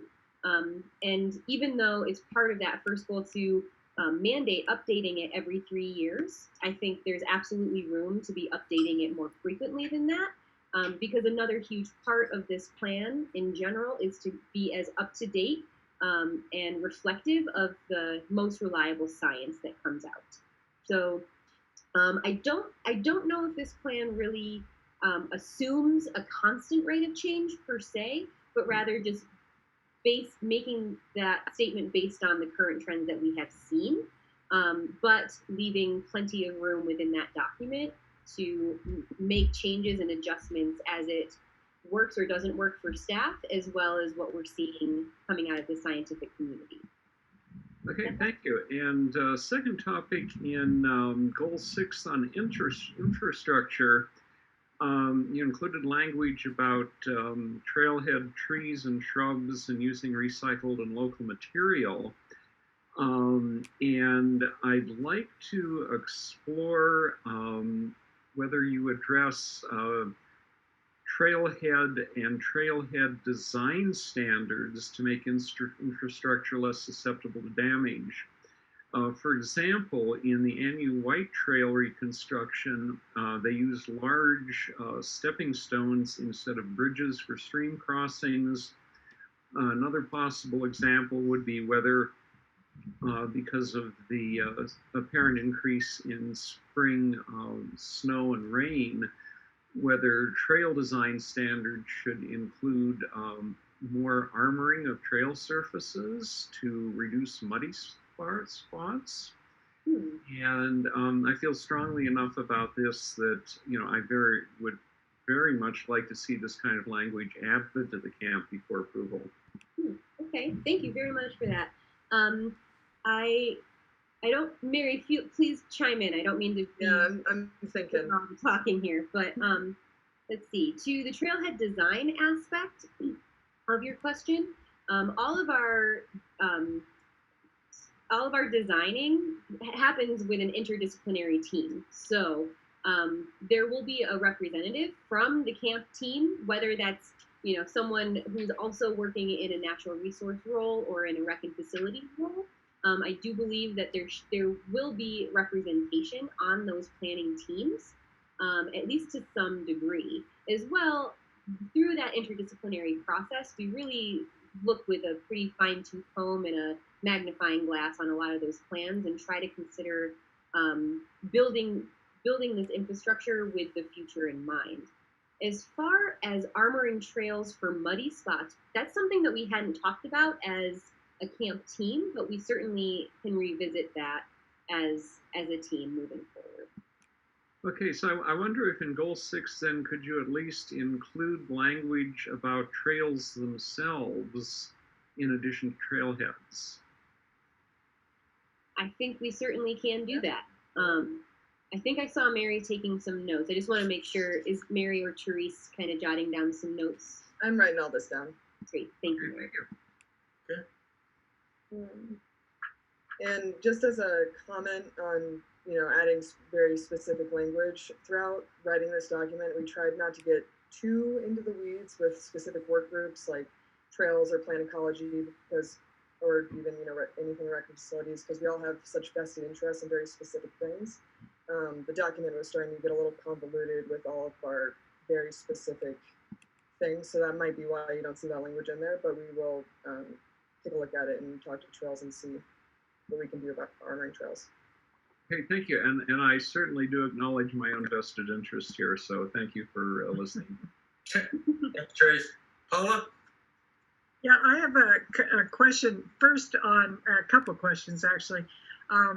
We kind of jumped from Vivian's public comments into the camp document, and I'm not sure if they interlink completely or not, but I wanted to make a brief comment on the public comments if I could. Is that appropriate? Yeah, well, Roger, if you could. Are you going to come back and comment on camp as well? Yeah, oh yeah. So on the public comments, several people brought up the wildlife management plan and critical habitat for the bald eagles. And I'm just wondering if that is going to be added to the Carolyn Holmberg Preserve Management Plan, or if that's a separate document. I think it's appropriate at some point to fold that in.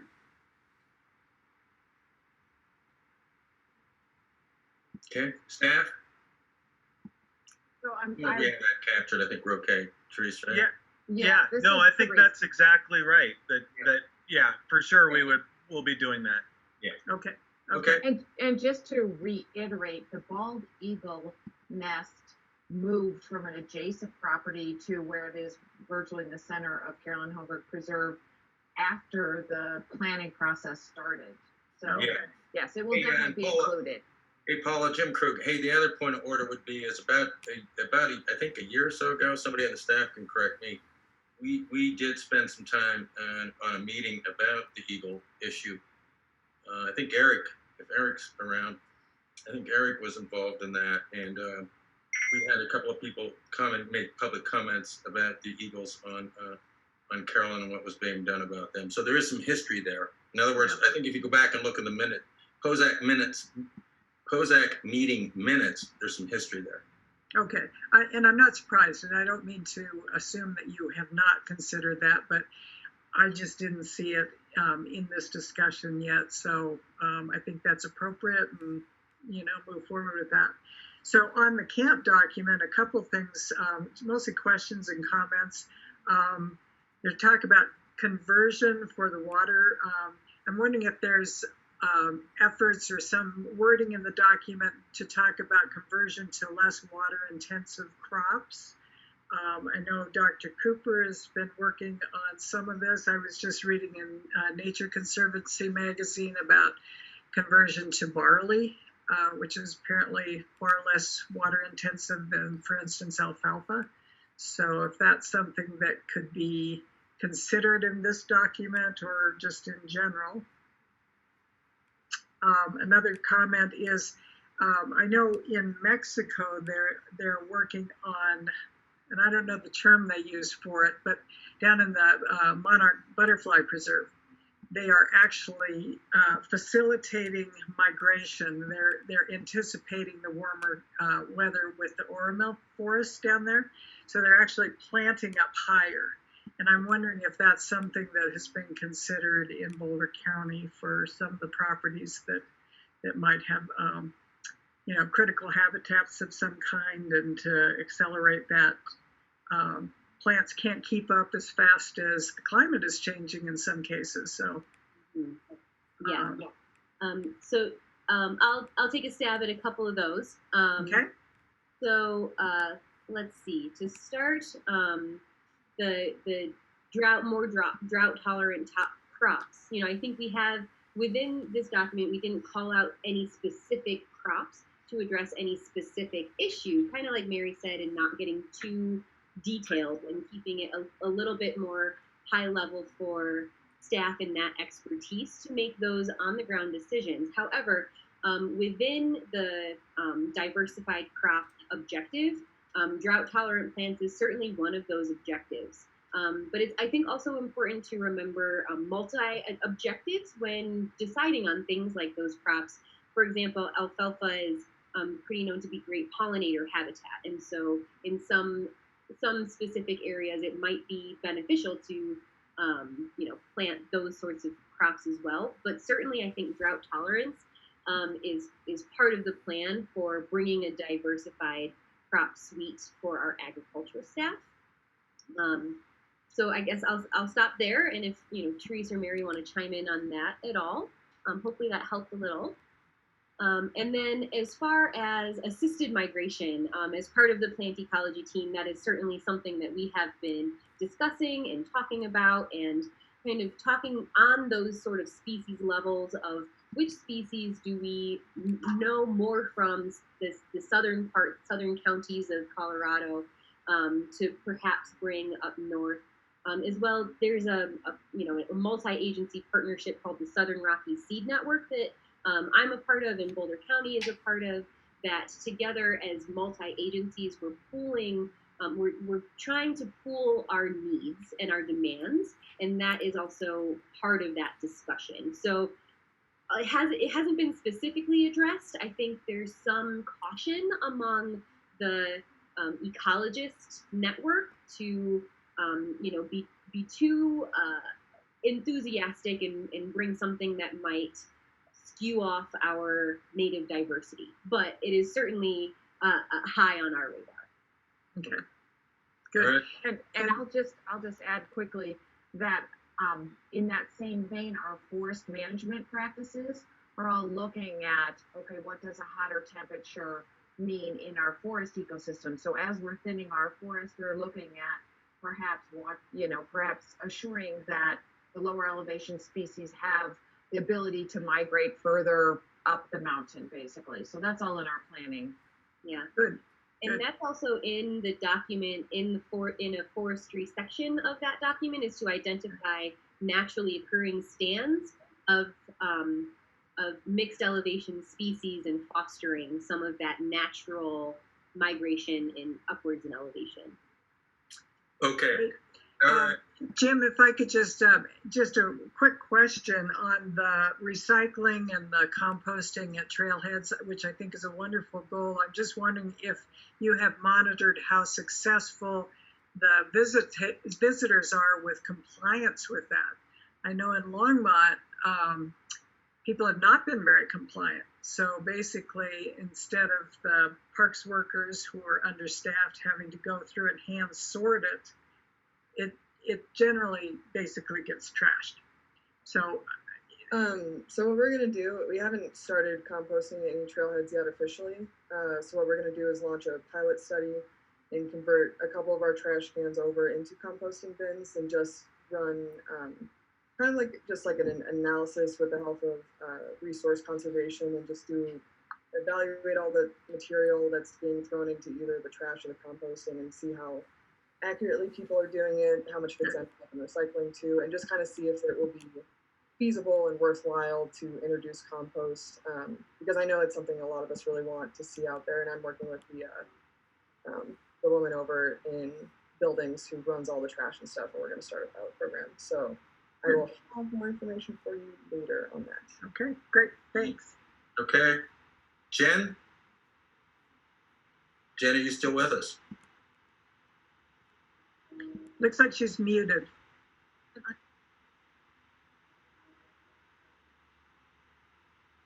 All right, I'll come back to Jenn. Heather? Thank you for the presentation. I don't have any questions at this time. Thank you, Heather. Ann? Yes, thank you for all your hard work on this. I currently do not have any questions. Thanks, Ann. Scott? I guess I'm not sure if this is a question or just me getting on my soapbox for a minute. I can't help but sit there and look at goal number 2 and objective number 1, where it's enhancing soil health to increase carbon sequestration using the most cost-effective and best available science and technology to improve agricultural production on leased agricultural properties. I mean, based on your 5-year study that the Sustainability Office is paying CU to do right now, commissioners have banned the most cost-effective and most effective tools for achieving that goal. So, it just seems kind of, it's ironic that we're sitting here saying, "Oh, these are our goals," and then but we're going to take away all the tools that are the best tools to achieve this goal from our farmers. And then my one other comment, just to let Paula know, actually, most of the farmers in Boulder County, a lot of the larger scale ones grow barley already. Coors has the malting, has their facility up on the north end of Longmont, and they actually pay substantially more than what standard barley goes for. So most of the bigger farmers have contracts with Coors to grow barley as part of their crop rotation already. So, and that's all I have. Thank you, Scott. Jenn, did you rejoin us? I think she's in, her audio's just not working. Oh, okay. Maybe Jenn, do you want to use sign language? No. There's a chat option down in the bottom part of your screen there, that if the audio continues to not work, you could type your question into that chat bar. Can you hear me now? Yeah, there you are. Okay, I think my earbuds gave out. So yeah, I do have a question, and I was wondering with respect to education and outreach and social media. So when someone has a camp success, is there some place where you were putting that out to the public? Are you taking that information and sharing it with other organizations so that they can implement that success as well? Are you planning on going into the schools to teach the children what you've done so that there is a public buy-in? They're going to tell their parents how great it is, and their parents are going to support this whole thing. this whole sort of social justice, environmental piece. Is there a plan for that in the plan?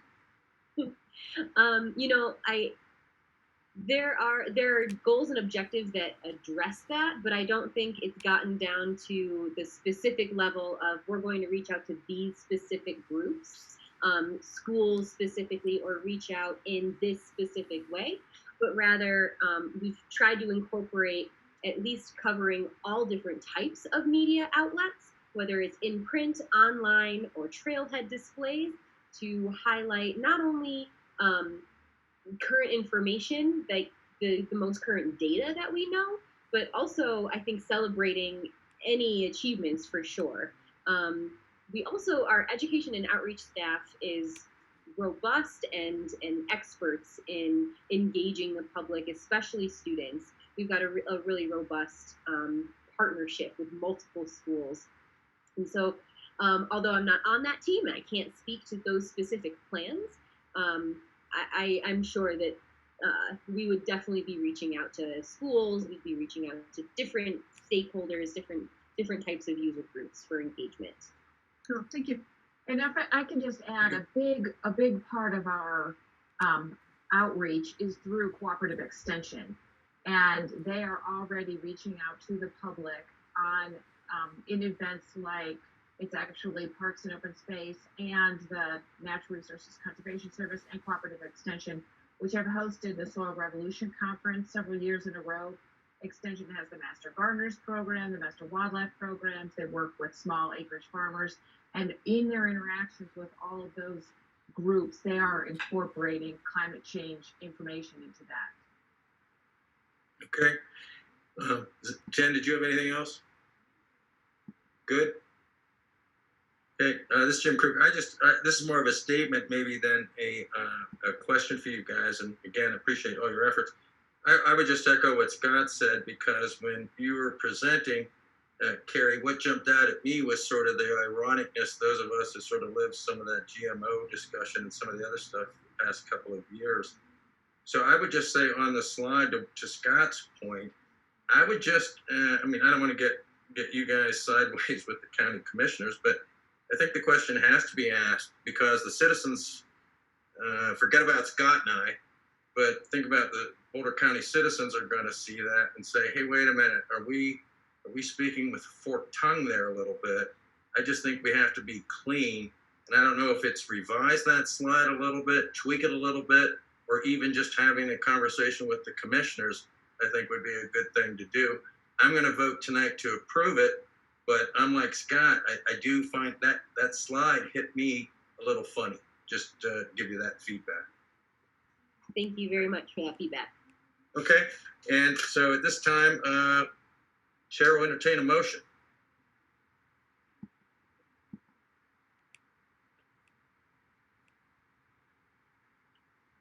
Well, better yet, do we have any online comments, Pete? Jim, we have no online public comment for this. Thank you. So come back, or can we have a motion now? Paula Fitzgerald, I move to approve this document as presented. Jenn Archuleta, second. Discussion? Scott Miller here. I just, as you were kind of talking about, Jim, I'm going to vote against this just for the reasons I said.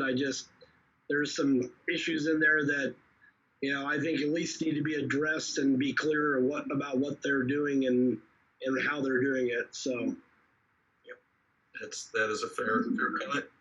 So we will move to a vote. All those in favor say aye. Aye. Aye. Those opposed, like sign. Aye. Aye or no, I guess. Okay, I'll tell you what, let's make it official. I will do a roll call vote since a little bit of my audio wasn't clear. So I'll just go down the list. Aye or nay. Scott Miller. Nay. Ann. Aye. Heather Williams. Aye. Jim Krug, aye. Jen. Aye. Paula. Aye. Trace. Aye. Kira. Aye. And Stephen. Can I abstain or vote no? Or could I abstain? You can abstain. I'll abstain. Okay. So we have one nay and one abstention. The rest approved. Let the record show the motion's been approved. And again, Carrie, Mary, Teresa, thank you for you guys coming out and doing that tonight, and keep up the good work on the camp effort. Thank you very much. Next up on the agenda, we have the approval of the revised POSAC bylaws, and we have the big kahuna, Mr. Eric Lane, to present. I've actually been losing weight lately. Thanks very much, Jen. So tonight, this should be brief. You've seen the bylaws in the past. When we sent the last version back to the board made a few changes here and there, partly just to make sure that they were consistent with the bylaws that we've been adopting for the 20-something other advisory boards that the county has.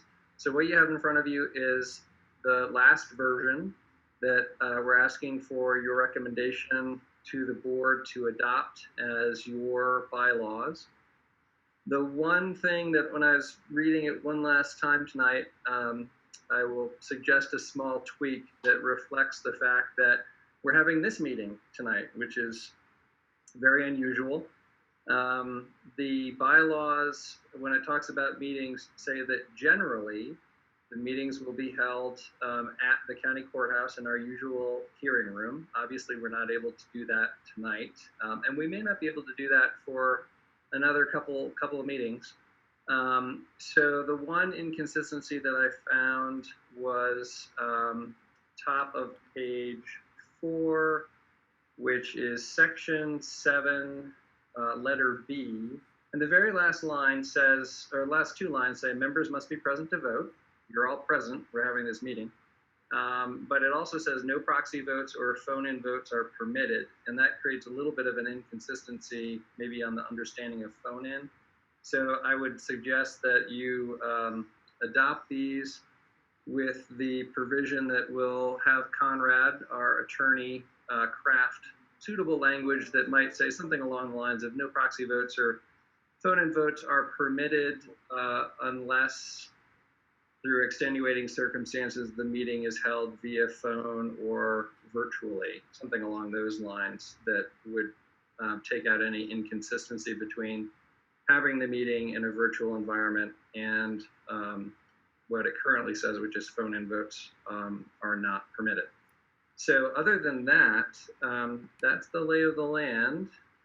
It's a pretty straightforward document. I don't know if anybody has any questions or if you have a need to have some discussion before deliberating. Well, let's we'll just stick with it. We'll just go down the list, Eric. And this time I'll start. This may sound like a funny question, but what was the old ones old? What was the impetus to do this?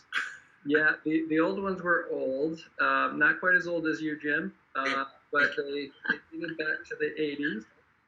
And I think the version that we were able to unearth a couple years ago when we started this process, but then had it delayed as the county decided to revise all of the bylaws, showed that it had clearly been written on a typewriter. Yeah. So the rationale, and maybe Anne, for you, since you're new to this game, is that the old bylaws dating back from the 80s really reflected a time and period when the role of POSAC was substantially different, and there was language along the lines of reviewing NUPUD plans, which is now something that formerly land use, now community planning and permitting does. So it was really a different era in the 80s in terms of what was keeping POSAC busy. And if you think about it, we didn't have a lot of lands back in the 80s relative to what we have today. So it had maybe a little bit more of a development, commenting on development focus. Yeah. So it was horribly outdated. Okay. Thank you for that, Eric. And we'll just go down the list. If you have anything, please fire away. Stephen, we'll start with you. Do you have any questions for Eric? No. Kira? I wonder if we need to make any accommodations for citizen input given virtual meetings as well.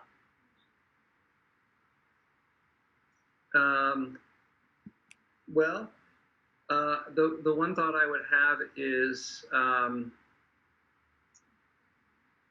this is maybe not our ideal format in some respects because what we're learning as a county, and I'm sure a lot of other governments are learning this too, trying to take public hearings into the virtual world, software hasn't really been developed for this purpose because it's largely just been done in person forever, and that's just the way we've done it. So we've tried using Microsoft Teams, we're using Zoom this evening, and we're finding that none of them are perfect to allow the sort of public involvement and engagement that we'd like.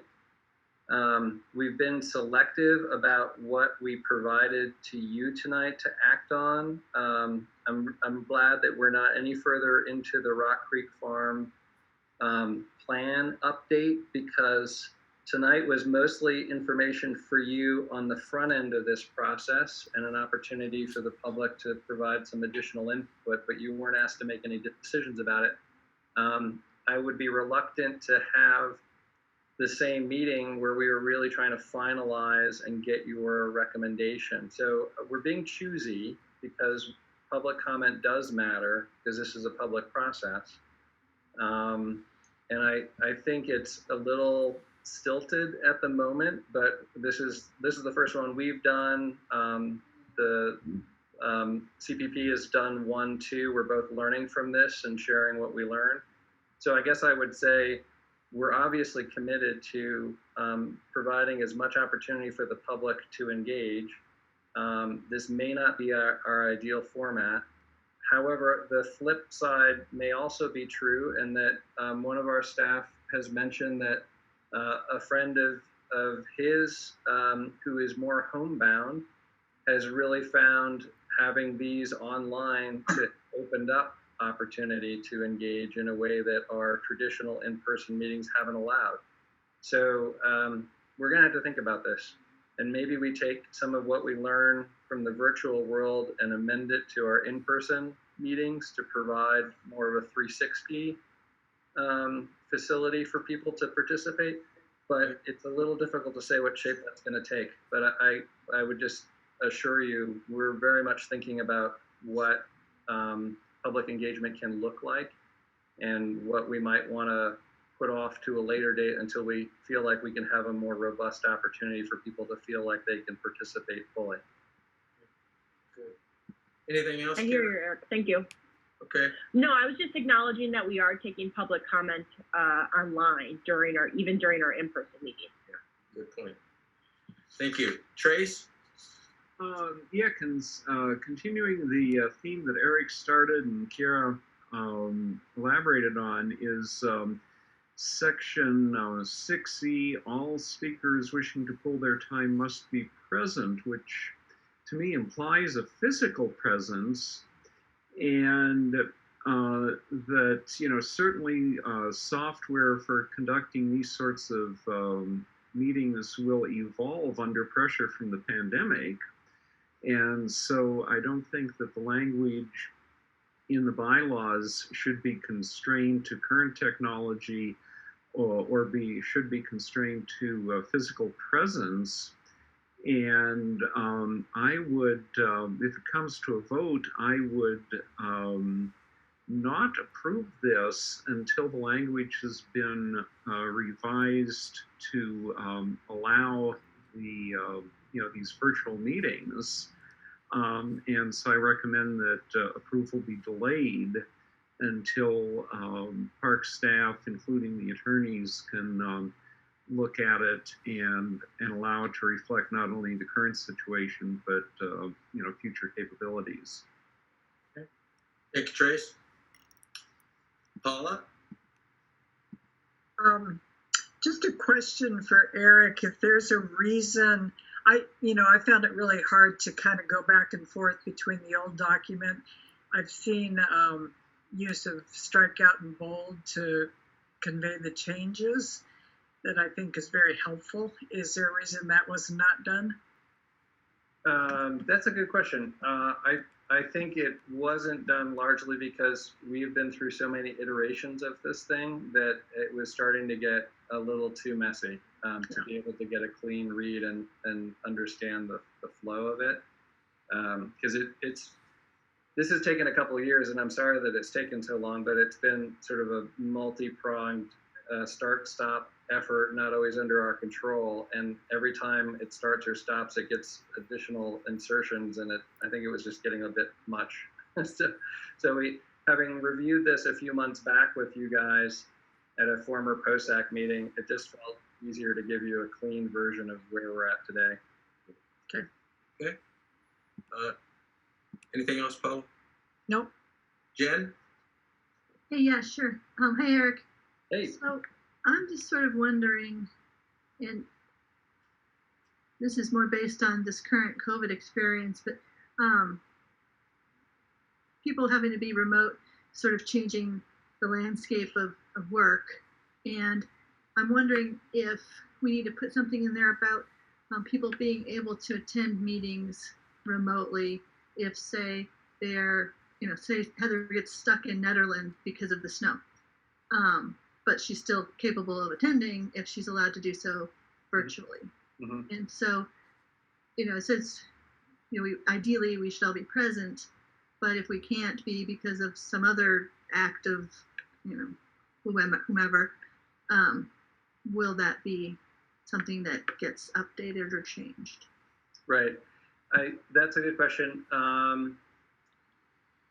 I wonder if we might, in that same clause that I suggested, I hand off to Conrad to tweak about the no phoning in the vote. I think it's the clear preference of the county commissioners that that advisory boards all be present together whenever possible to assure that you hear all the same public comments and are able to fully participate in the discussion and the deliberation. And if we resume meetings that are largely in person, but somebody is phoning in to the meeting, are they able to participate as a member as equally as the other members? Are they there? Do they step out for a bathroom break when somebody had something important to say? Are they able to participate in the conversation, the dialogue? So granted, we're all looking at the world a little differently these days and examining what we might learn from our experiences that we carry forward into a newer, better world. But I think that the board still would prefer to have in-person meetings for both the involvement of POSAC members or advisory board members, as well as for the public to be able to feel like they can talk to all 9 of you up on the dais instead of having 1 or 2 people who are phoning it in. But I think your point is a good one from the perspective that, again, following the language of generally the meetings are at the county courthouse, if Heather gets stuck by a freak blizzard that cuts off the Canyon Road, could she be able to participate and be part of the discussions only when those sorts of extreme circumstances occur? I'm not confident, although it's a new world and we haven't had these kind of conversations with the board lately. I'm not confident that the board would feel great about saying, on any given normal day, 5 of you can call in and 4 of you can be present. I'm not sure that that's the kind of public service that the board wants to see us provide. But I do think that maybe we could address that extreme circumstance where Heather gets cut off by the avalanche, but is able to participate. Sorry, Heather, we're picking on you. In that last clause of no phone votes are allowed except for ... and include that as a circumstance for the board to consider an adoption. Yeah, and Eric, what I've noticed with this meeting tonight is that the chair or the secretary can certainly keep track of who is present online or who's asleep or whatever, and can moderate whether the remote attendees are really in fact paying attention. So I think the technology is already there, and I'll restate that it's certainly going to improve. Okay. Jen, did you have anything else?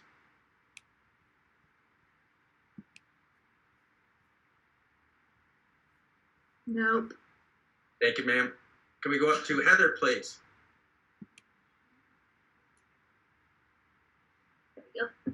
I would just reiterate that addition of provision for these extenuating circumstances where we can be remote or public comment can participate in this remote way, virtual, kind of a virtual meeting way.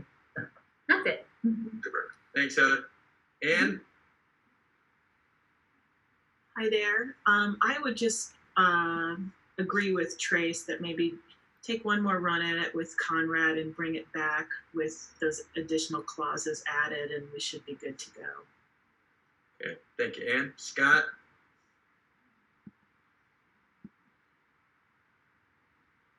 Sorry.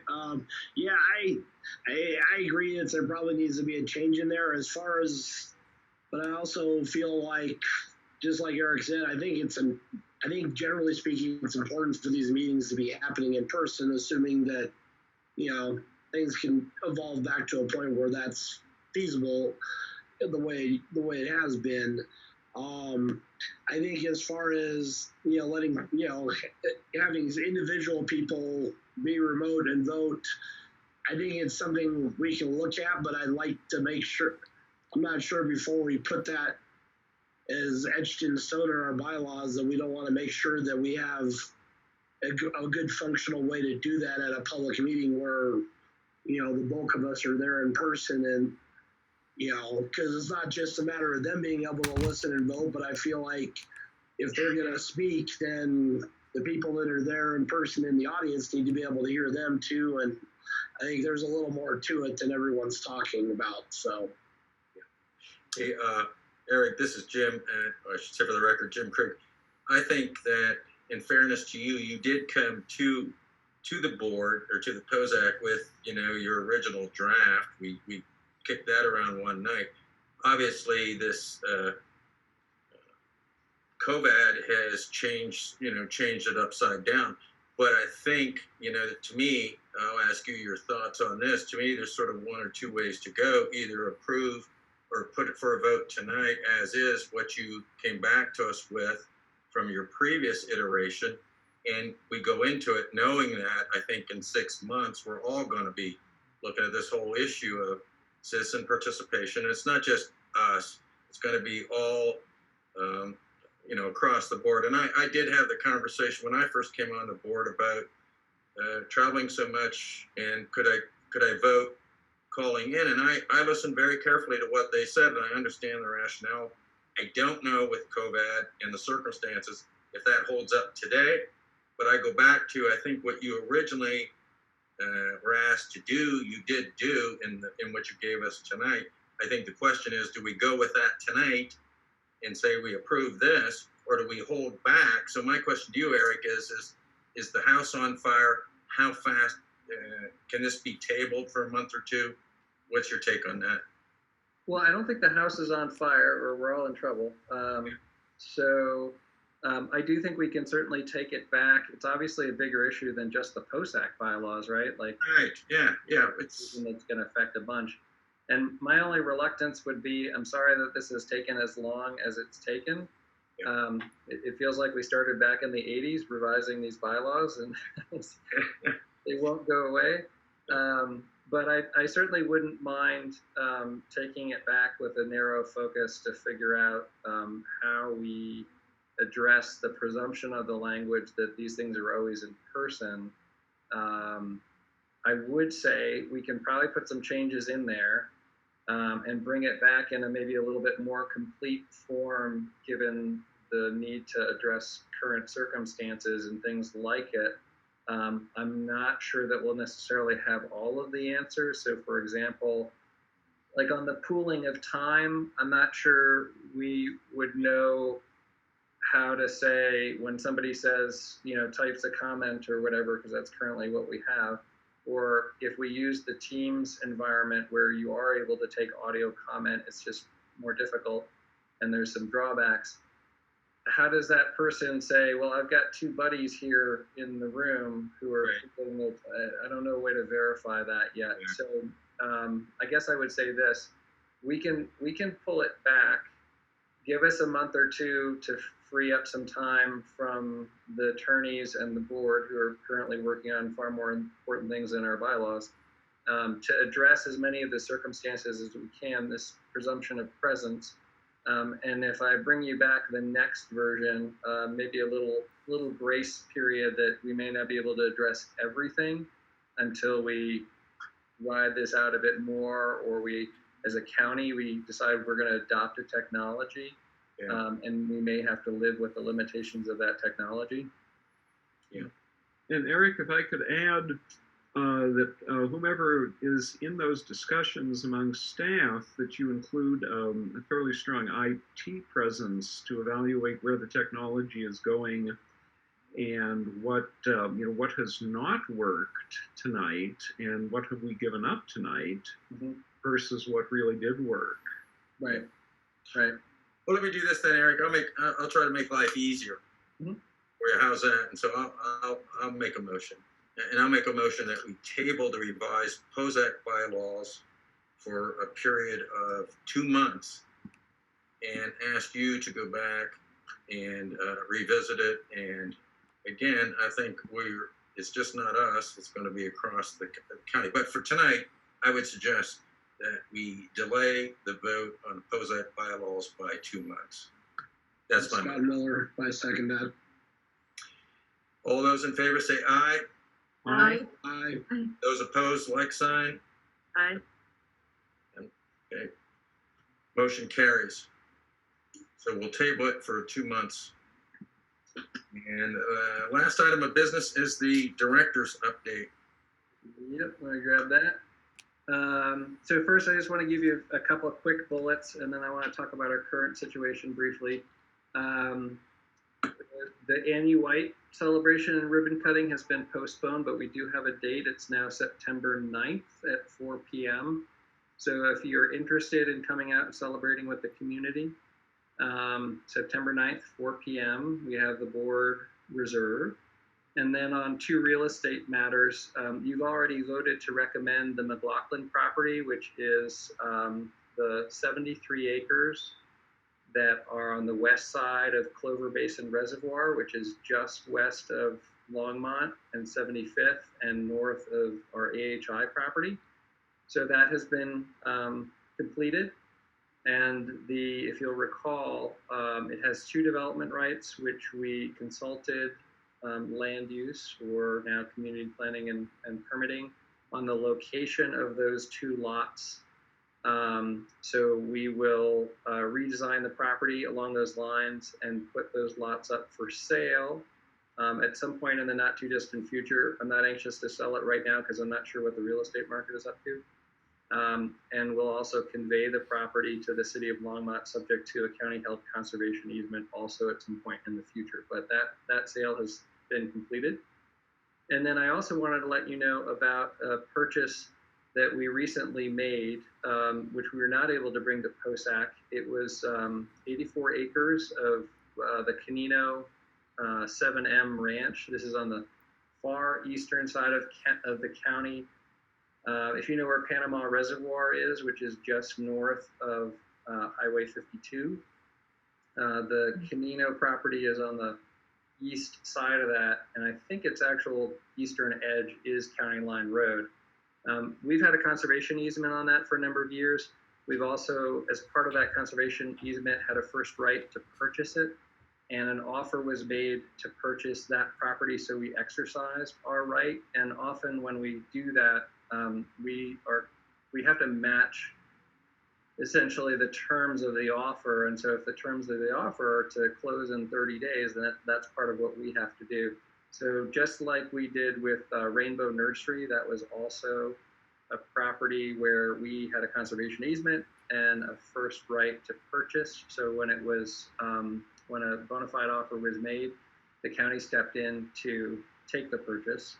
And just like in that purchase, we didn't have the time on the POSAC schedule to bring it in for your review and recommendation to the board. So on that property, it's 84 acres. We purchased it for $1.245 million, including water rights. And that's where that's at. So those are the minor little updates. I did want to comment and give you a brief update, and I'm happy to answer questions if you have them, about our current situation. Since the public health orders began restricting people's movements, if you've been to open space, you might have noticed this, we've seen a very large increase in the number of visitors to parks and open spaces up and down the Front Range, and we're not any exception. And just like our neighbors, Larimer County Open Space, Jeffco Open Space, City of Boulder Open Space, our trails and restrooms have remained open to the public, while gathering places like shelters and picnic facilities have been closed. And to address the crowding that we've experienced, we've been collaborating with Public Works, which is formerly Transportation, and the Sheriff's Office to improve crowd control and management at places where we're seeing crowding and parking concerns. And over the last couple of weeks, as we've tried different things, I think it's been largely effective to address the hot spots. As far as staff goes, the ranger staff have been stretched thin due to COVID-19 related scheduling and these heavy crowds. So we've also deployed staff primarily from our education and outreach group, as well as some of our youth corps team leaders who we haven't brought on yet, but are sitting there hoping they have a job for youth corps this summer and looking to apply their skills. And we've also had staff like Jeff Moline, who have volunteered to take training to go out to the trailheads, especially on busy weekends or later afternoons when the weather's really nice, to encourage the public to comply with all the safety precautions that we're recommending, as well as our rules and regulations. We've also increased servicing of our restrooms and trash cans to once a day instead of our more traditional 3 times a week. And we've also been working to persistently message to the public our recommendations for staying close to home, maintaining safety precautions like social distancing and wearing masks. And we've been joined in that effort by Sheriff Joe Pelley and Public Health Director Jeff Zayak. So that's a very brief thumbnail sketch of what's been going on at parks and has been our hottest topic. We're not public health, we're not community services. Those departments obviously have much more involvement in the county's response to COVID-19. But the one place where we do intersect is to assure public safety at our properties. And those properties have been in extraordinarily high demand, not just for this time of year, but any time of year. And that's something that we're seeing everywhere. And on the plus side, it's very gratifying to see the value that the public puts in having these spaces accessible to them.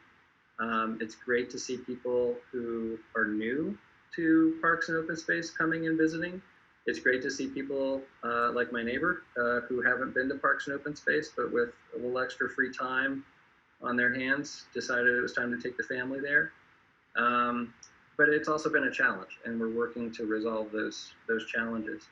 And then lastly, the last thing I wanted to touch on before I give you the opportunity to ask any questions is, this is National Volunteer Appreciation Week. Trace already mentioned he saw the video. Usually we celebrate it in part with our Land Conservation Awards at our headquarters, but we had to postpone that until later in the year. And each of you on POSAC, you volunteer your time every month in the service of open space and to help represent the community's interests and perspectives on how to best manage it. So on behalf of our staff at Parks and Open Space, I want to express our true appreciation for your time and your dedication. And for a little extra fun, in the show notes for this, there's the YouTube address for the video that Karen Aburitz, our partnership coordinator, put together with our volunteer coordinators to thank and celebrate the work that's done every year at across the county by volunteers in support of the department. So that's my update. I'm happy to entertain any questions or comments or concerns that you might have. Anybody?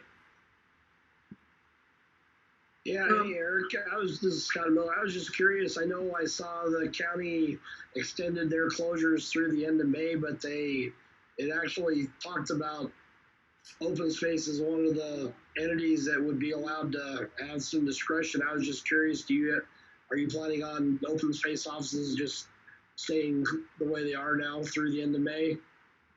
Largely, it will stay the way that they are. We will not be welcoming the public back to, I think, virtually any county facility, with a few exceptions like the district attorney, like the court system, et cetera. Yeah. So a thumbnail sketch would be that our public health director, Jeff Zack, would like people to work from home for as long as possible. But we are looking, as a county, we're starting the process of imagining a world where we're turning up that dimmer switch that the governor talks about. Like, we're not flipping the switch, it's all back to normal. But where can we turn up the dimmer switch to allow more things to happen? And I think one place that we'll look at is, what are those parts of our organization, not just in Parks and Open Space, but the county government in general, where we are not able to be productive working from home? Maybe we can ease some of the restrictions on those folks first. Because there are some parts of the department, like real estate, like admin, like me, we might be really tired staring at four walls, but we're able to be pretty productive. And some of our staff in the field are still being remarkably productive. But there are corners of the department that are really struggling with this, that they can't really work from home. And the current restrictions have been hard to give them the opportunity to work. So we're going to look at where we can turn the dimmer switch slowly and thoughtfully, with a lot of attention to both the safety and health of those employees, as well as the importance and value of their work. So for example, we had on the summer schedule to paint the house out at the Ag Heritage Center in North Longmont. Well, the public's not there, and the public's not going to be there for another good solid month. So maybe we should start sticking up scaffolding and making sure that our staff are spread out at that work site so that they're not close to one another and can work together, but essentially like independently, and get that project knocked out before the public does have access to it, and not inconvenience them later in the summer with a bunch of scaffolding and paint everywhere. So we're there. That's a group that hasn't been able to be as productive, really using their skills as they would like, or as anybody would like. So that's just an example of an idea that we're starting to look at as a way to re-engage the wheels slowly. But we will not be opening up OSTC in Longmont until probably June 1st. Gotcha. Okay, thanks, Scott. Anybody else? Anything? Yeah, I just want to have a comment that, Eric, I really appreciate all you're doing to keep the trails and open spaces open to the public during this time. It's just of critical importance that people have some outlets and some places they can go. And, you know, like you said, the people who haven't been to these places, it's a whole nother user group that will see what is being done in Boulder County and appreciate that. So, you know, it's a fine line you're walking. You got to be safe. You got to do all those other things. But I really appreciate that you're making a really strong effort in that direction. Thank you, and I have to say, we really appreciate the fact that our partners with other open space programs, we have a regular conversation, emails fly back and forth all the time, occasional conference calls, and we all feel very similarly. It's important. It really is an essential function. People need these kind of outlets. We're also saying, please don't drive any more than you have to. Use your local sidewalk more often than you might think of. But we all think it's important for people's mental health. It's not just a physical health resource, it's a mental health resource. And so our focus has been to try to manage the crowds that are coming, so that people can have access but do it in a safe way. And that hasn't been easy, but commendations to our rangers, the staff that are cleaning the restrooms and taking out the trash, the staff who are volunteering to go to the trailhead to remind people what those safety precautions are and what the rules and regs are.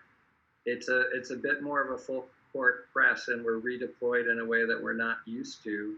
And we're doing it at a time that's uncomfortable to do. I mean, people don't want to be out any more than they have to be, but it is an essential service, and it's the one thing that we can do as a department to ensure public safety. And so I think we're doing our duty. This is what county government does. Hey, Eric, Jim, just one comment along those lines. I want to give a shout out to Renata and to Nick for trying to put this all together the past week. Because I will confess this, Nick, that I did call you some names the other day when I was trying to get on, and it wasn't very Christian of me, so I felt bad about that. But anyway, hats off to you and Renata for putting this together tonight, because I realized getting all this together and doing the test run and everything, that took some effort, so thank you for that.